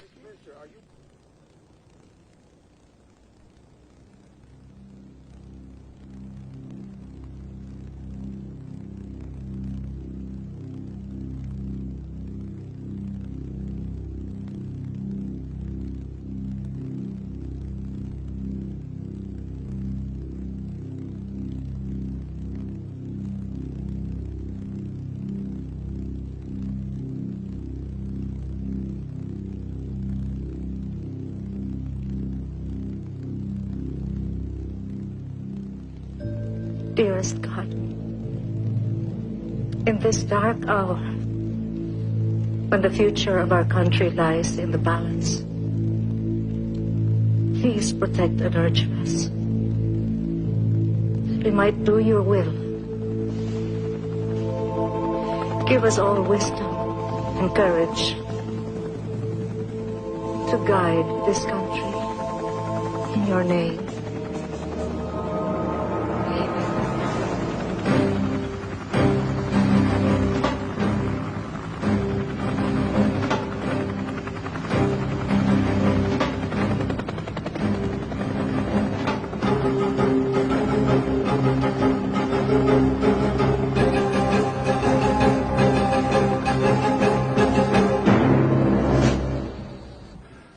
They have no forward defense or no real possibility of establishing it. So you can take the tanks up to the upper perimeter. They may have snipers hidden, and that's all they can do. But a handful of snipers aren't going to stop tanks. To use the infantry or the Marines? Use whoever you can mobilize first, but leave battalions in reserve at the Palace and Bonifacio. That's in case they have more support than we think. Whoever you deploy, have this all over by the morning.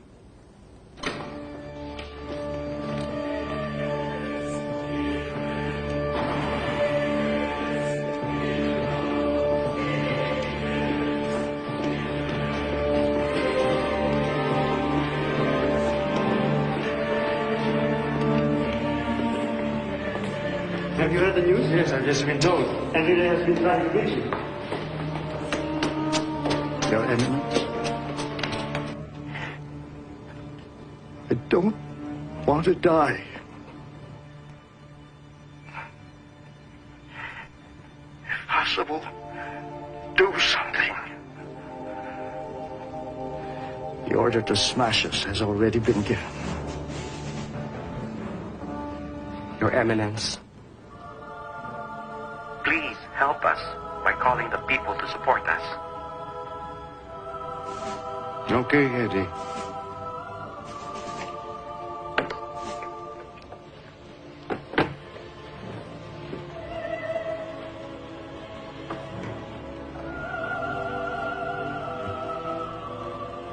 If I tell my people to go out in the streets and there's bloodshed, then I go to God with that blood on my hands. And now, what will you say to God if you do nothing?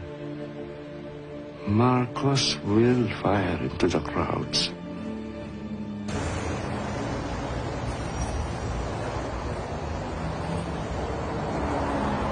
Mr. President, the White House is very anxious that this should not turn into a shooting match, with the communists cheering on the sidelines.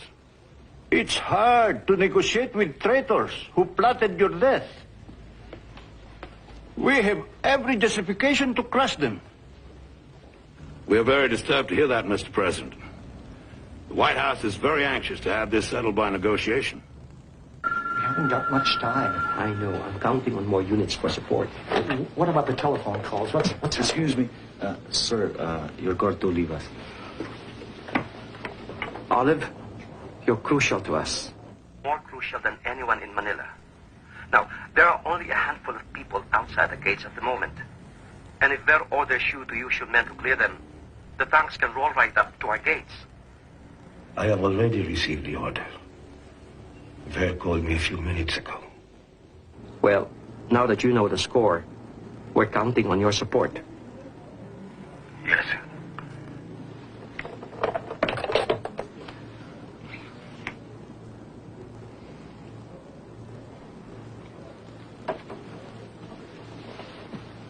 I think Olive will stall. For how long? We'll just have to see. In the meantime, I think I'd better move across the road to Camp Crame and check on the defenses there. They could hit Crame first. Yeah. Gringo can handle things here.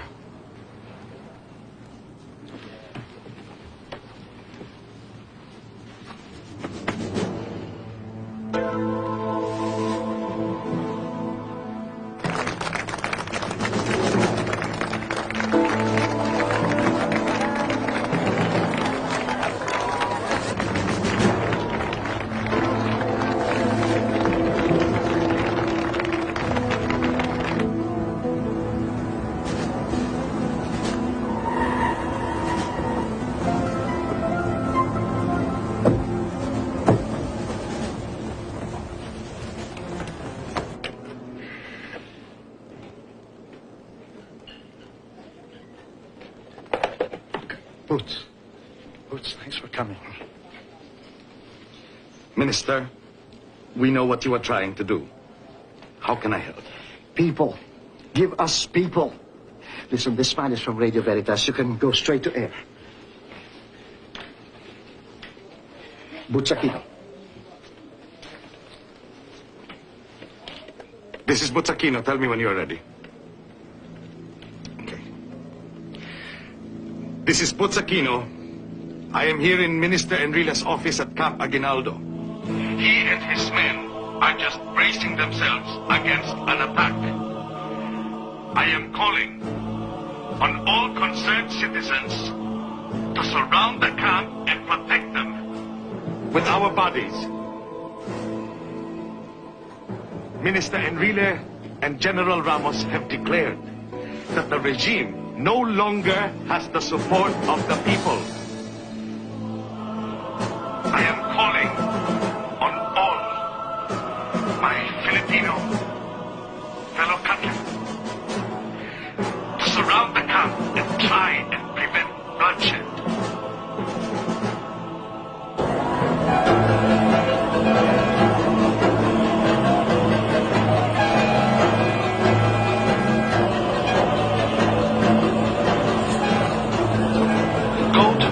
And Camp Aguinaldo. Lend your support to Minister Enrile and General Ramos and protect them. And bring them food. They have nothing to eat.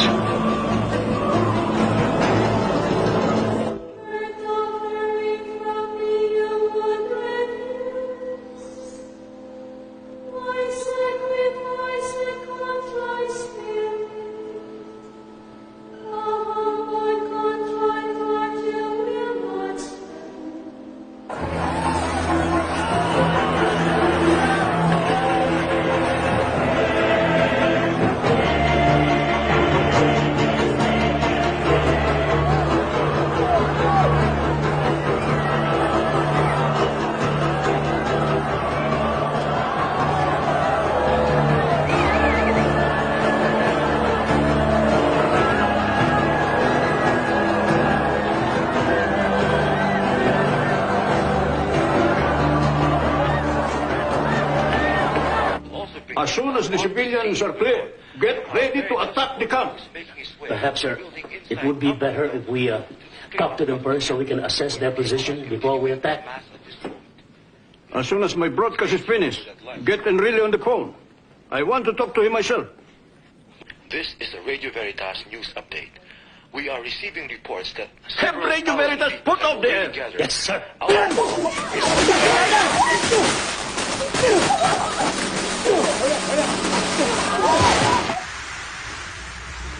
We'll use a backup transmitter.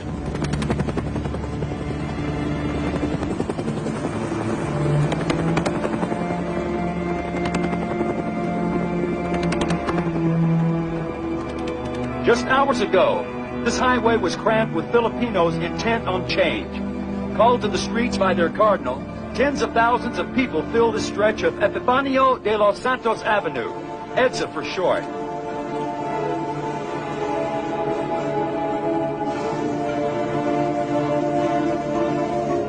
As the night dragged on, however, the crowds peaked, then dwindled rapidly. The soldiers, led by the defense minister and General Fidel Ramos, want the people here as insurance for their bid to oust Ferdinand Marcos from power. That may be asking too much. The renegades say they expect a loyalist attack. The several hundred people still here now are afraid. Flesh against tanks is no bargain. This is Tony O'Neill from Manila. Man. You think it's over? I think it could get bloody. Are you staying? Yeah, I want to see the son of a bitch finished. Let the people of the Philippines be assured that these pathetic appeals for me to step down will not influence me. I have no intention of resigning. I might shortly unleash artillery attacks on the rebel that will finish this problem for good.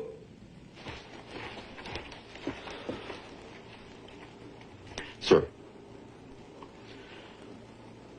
there are only a few people left of EDSA.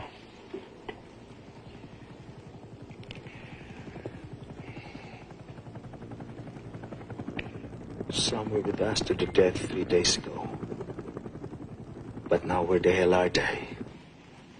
To faithful everyone, this is Cardinal Sin speaking. I would like to appeal to all our soldiers and our people never to use weapons to hurt any of our countrymen. Dear soldiers, your duty is to protect the rights of our people. General Ver, if you're listening to me, may I request you for the love of God to stop your soldiers from exercising any form of violence against our people. Fabian, I thought the President told you to get Veritas off the air. I did, madam. I don't understand any of this. When the mountains can be moved, maintain your spirit of love. Pray that we may come to a peaceful solution in our crisis. I will bless the men in uniform, but only those that are for peace. I pray that love and peace may reign in this beautiful island. Saint Michael Archangel, pray for our people. Meldy, there are millions out on EDSA. That's just media nonsense. There are millions. Helicopters have been surveying the crowd since this morning. They've just gone out to see the fighting. Like a picnic, like a crowd gathers after an accident. They're wearing yellow. Ferdy, you worry too much. Ever since we met, you worry always. Do you really think the people would want a little housewife to represent our nation? Do you think she would be taken seriously by the leaders of the world like I am? If our position was threatened, there'd be 10 million people out on the streets fighting for us. Our position is threatened. Don't you realize that? Unless we wipe out those rebels before this thing grows anymore, we're finished.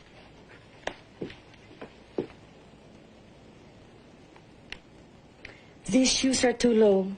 Wala na kayong tinipan sa lahat ng utos ko. Pati ko naman, hindi ba sinabi sa inyo? Dapat. I ordered you to move on the rebels. Now move! Wipe them out!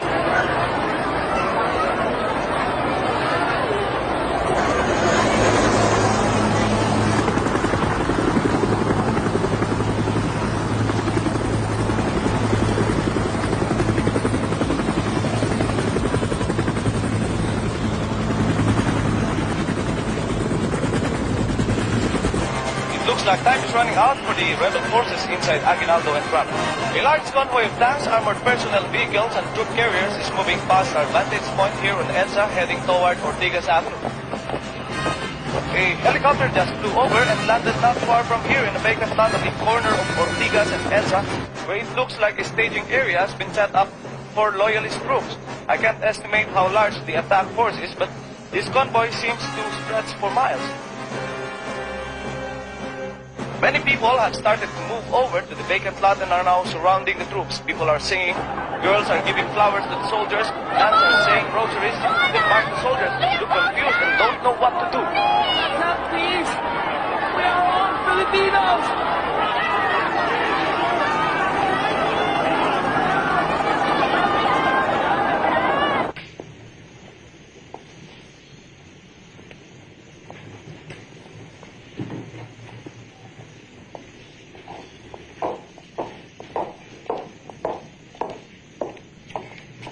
Thank you, sister. Cory, there are rumors all over Manila that a hit squad has been set up to assassinate you. Manila is full of rumors. And some of them are true. There are 70 nuns praying for me here. What better protection could I have than that?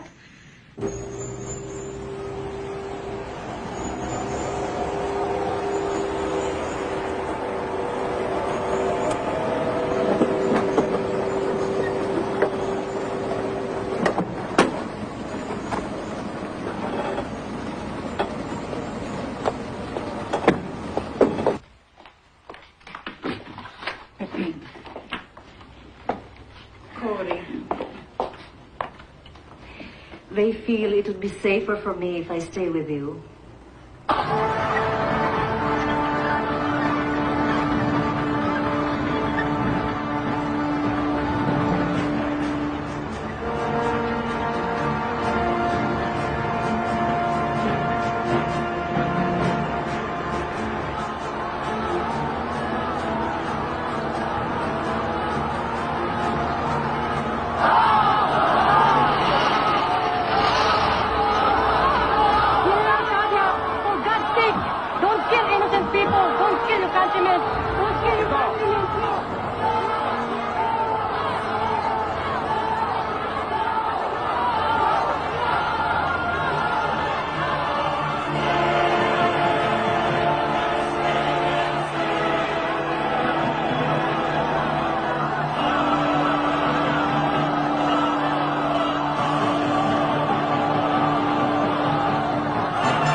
What happened? I'm sorry, sir. If I hadn't stopped, people would have been killed.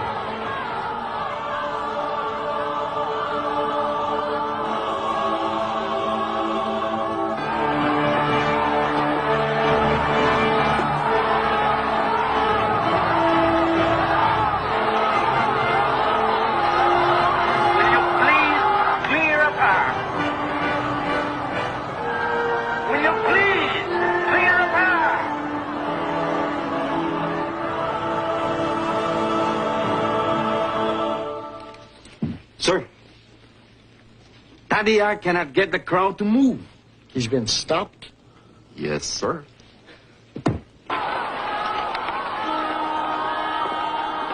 There's no way through the crowd, General Tadya.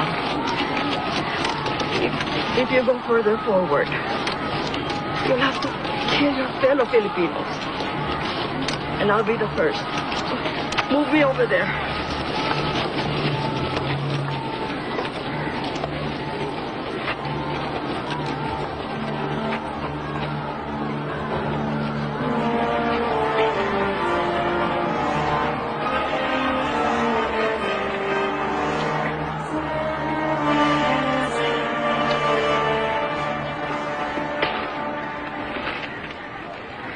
I'm an old woman. And I may as well die for my country as any other way. Hail Mary, full of grace, the Lord is with thee. Blessed art thou amongst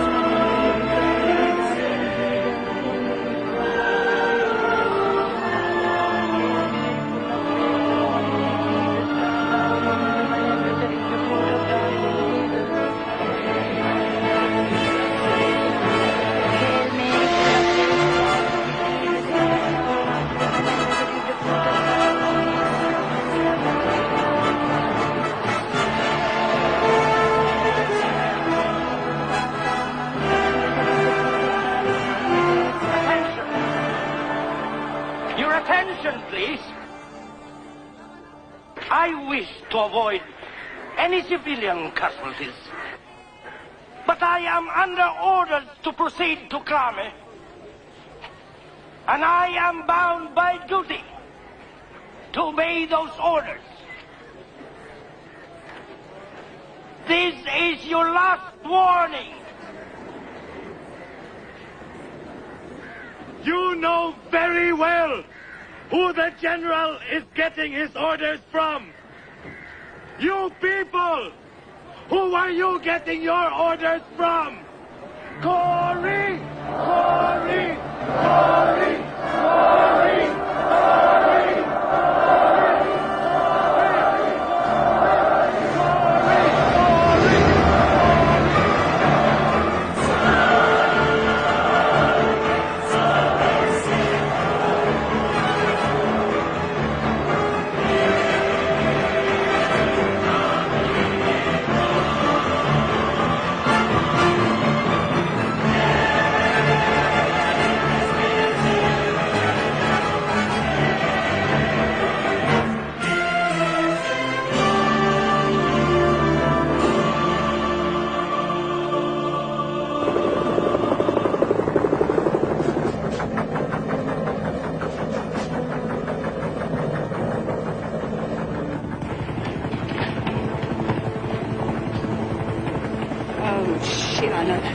Let's go. Come on, come on.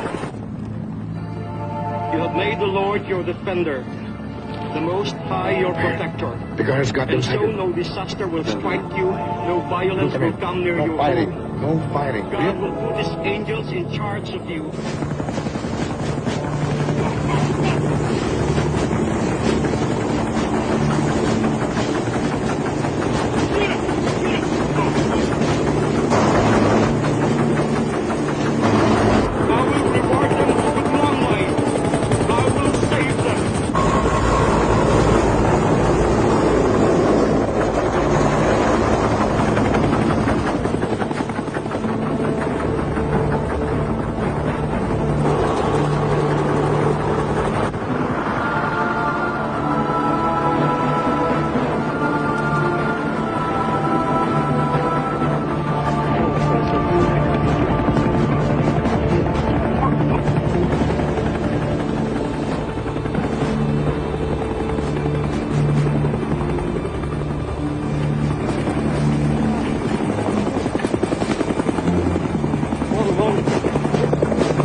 with us. They're with us.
This is Radio Bandido again. We have on our phone line Cory Aquino. Mrs. Aquino? They're ready. People of the Philippines, by now, most of you will have heard the welcome news that the Marcoses have fled. There is no longer any reason for Filipino to fight Filipino. We must have peace and reconciliation. We must be magnanimous in victory. Tomorrow is the day I will be sworn in as President of the Philippines. And our country will return to democracy. Ladies and gentlemen, you have just heard the voice of Cory Aquino over Radio Bandido, announcing the plan to take the oath of office.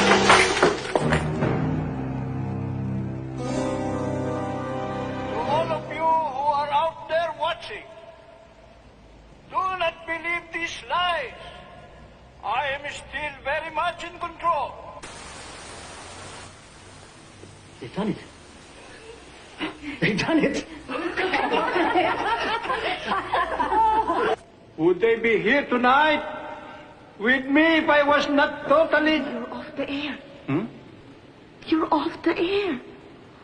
And we've got Channel 4. Johnny, it's time we shook Marcos up.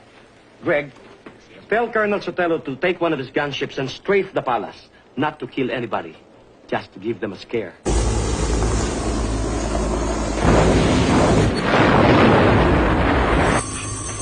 Where did the planes come from? You said the Air Force was still with us, Fabian.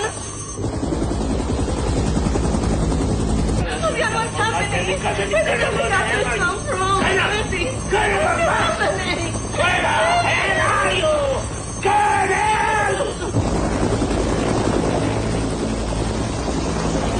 Dear Ferdinand, attempts to prolong your regime by violence are futile, and a solution to the crisis can only be achieved by a peaceful transition to a new government.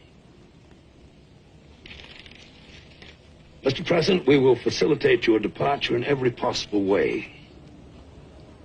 The time has come to go. President Reagan urges you to leave gracefully, to avoid plunging this country into a bloody civil war. I understand what the President is saying, Ambassador Bosworth.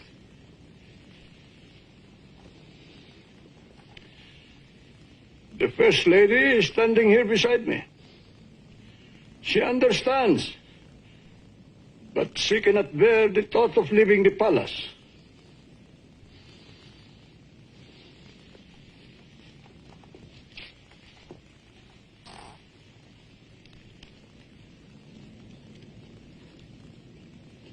Ambassador Bosworth, everything that is dear to me is here. We will make every effort to take as many of your possessions as possible, Mrs. Marcos, but you must start packing now.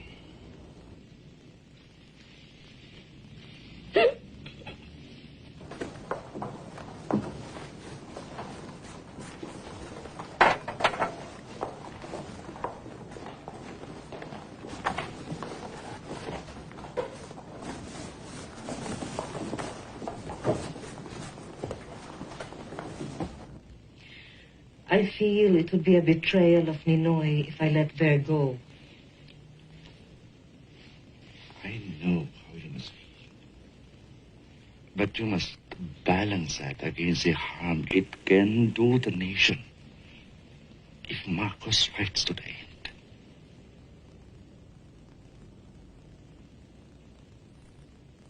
I must pray about that. I must ask God for the answer.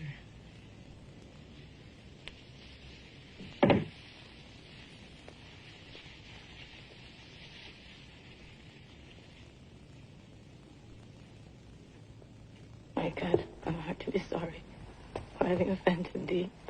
Please deny this, all my sins, because I dread the loss of heaven and the things of hell. Most of all, because...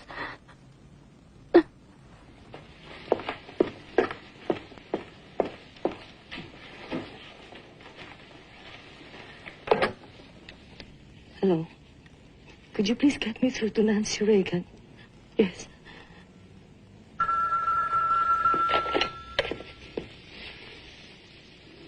Mr. President?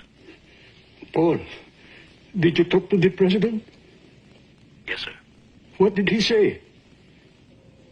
He says you'll be welcome in the United States if you see fit to come here.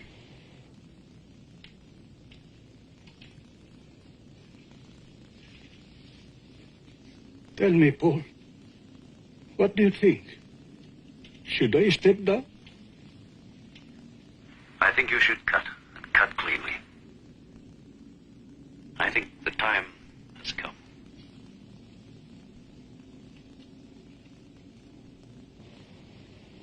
Are you still there, Mr. President?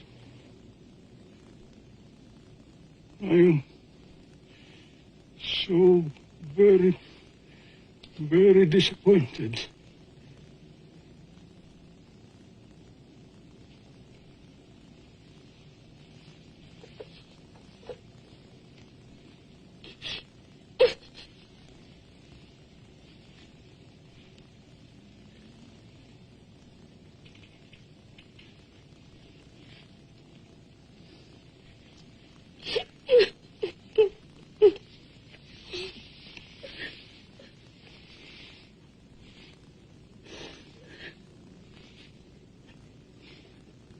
Please place your left hand on the Bible, raise your right hand and repeat after me your oath of office. I, Corazon Cojuangco Aquino, do solemnly swear that I will faithfully fulfill my duties as President of the Philippines, preserve, defend and execute its just law, and consecrate myself to the service of the nation. So help me God. So help me God.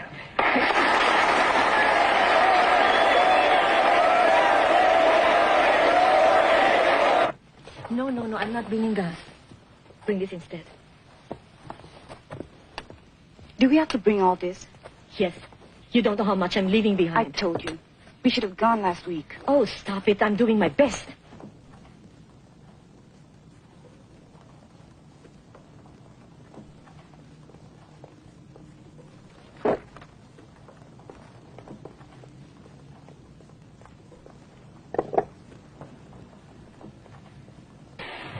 How many friends have you got? Two.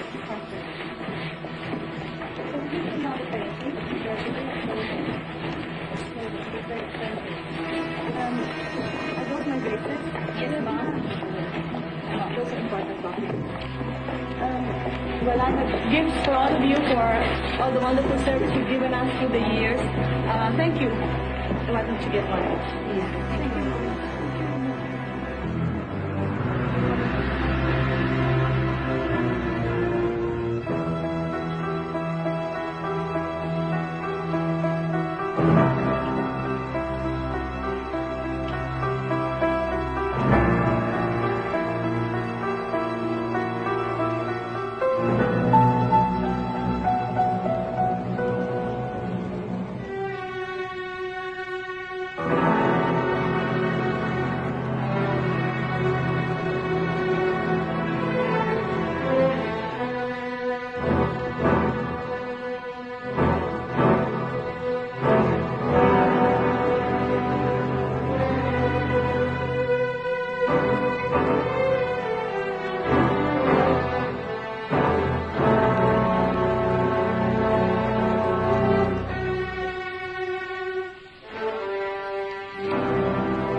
should have bombed them that first day.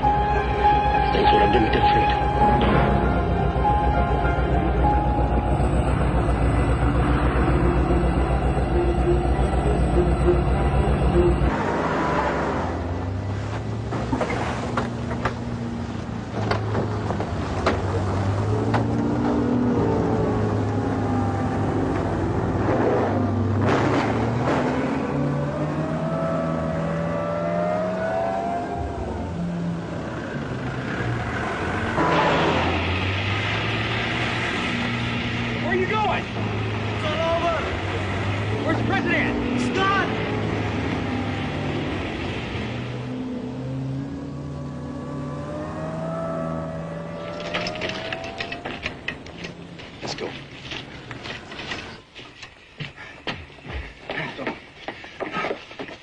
Marcos is gone. Yeah? We just heard him take off, right? Right. Good, come on.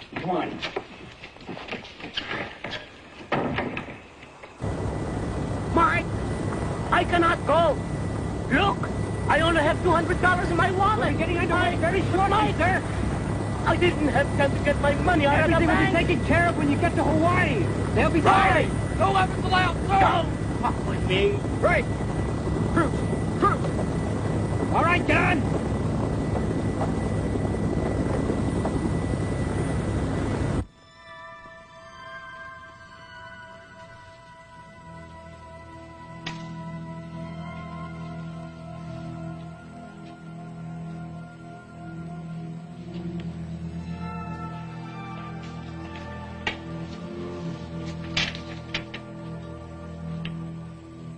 Drugstore.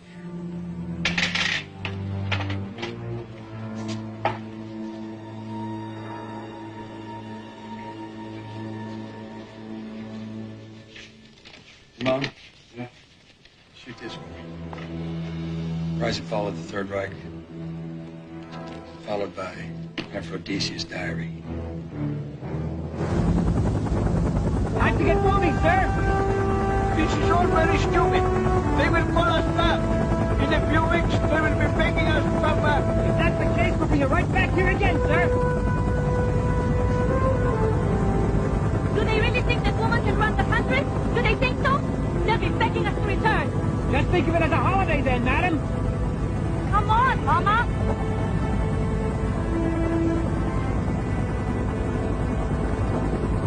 Where are you taking us? On, sir. Another flight will take you on to Hawaii. No. Take me to Ilocos Norte. I want to die in my own country. Sorry, sir. I have my orders.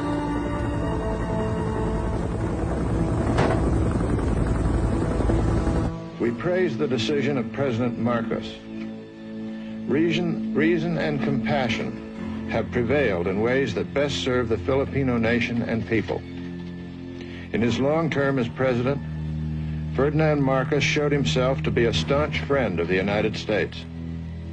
We are gratified that his departure from office has come peacefully.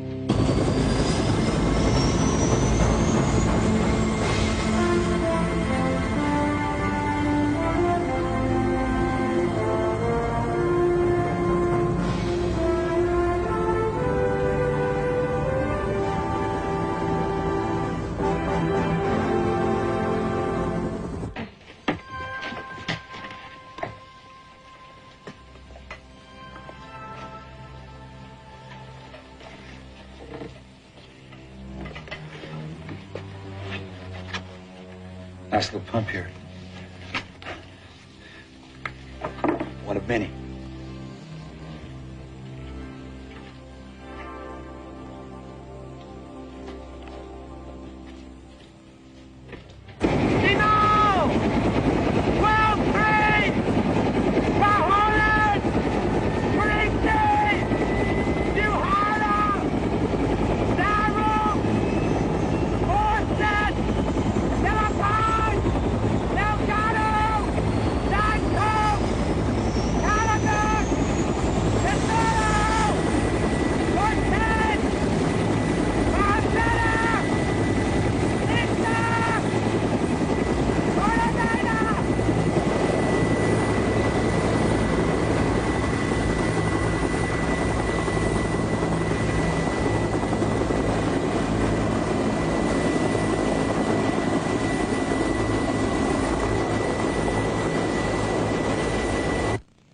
President Aquino, congratulations.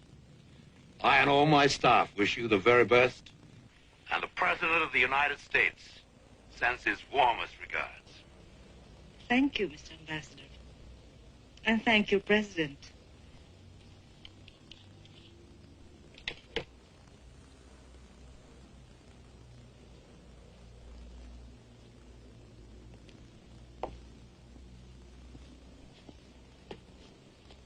They're gone!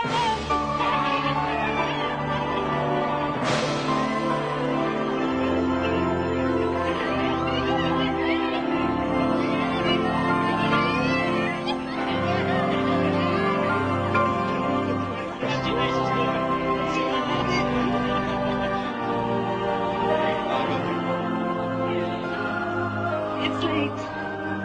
We better get some sleep. We have a lot to do tomorrow. Sige. Good night, Mrs. President.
If I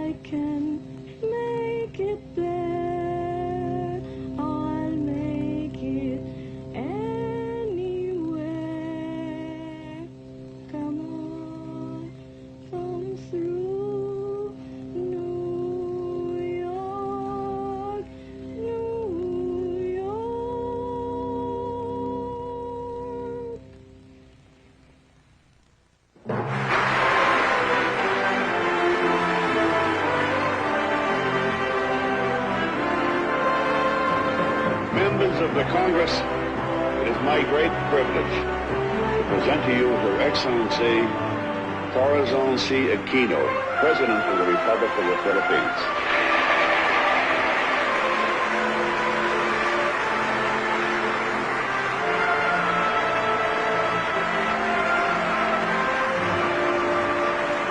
Mr. Speaker, Senator Thurman, distinguished members of Congress. 3 years ago, I left America in grief to bury my husband, Ninoy Aquino. I thought I had left it also to lay to rest his restless dream of Philippine freedom. Today, I have returned as the President of a free people.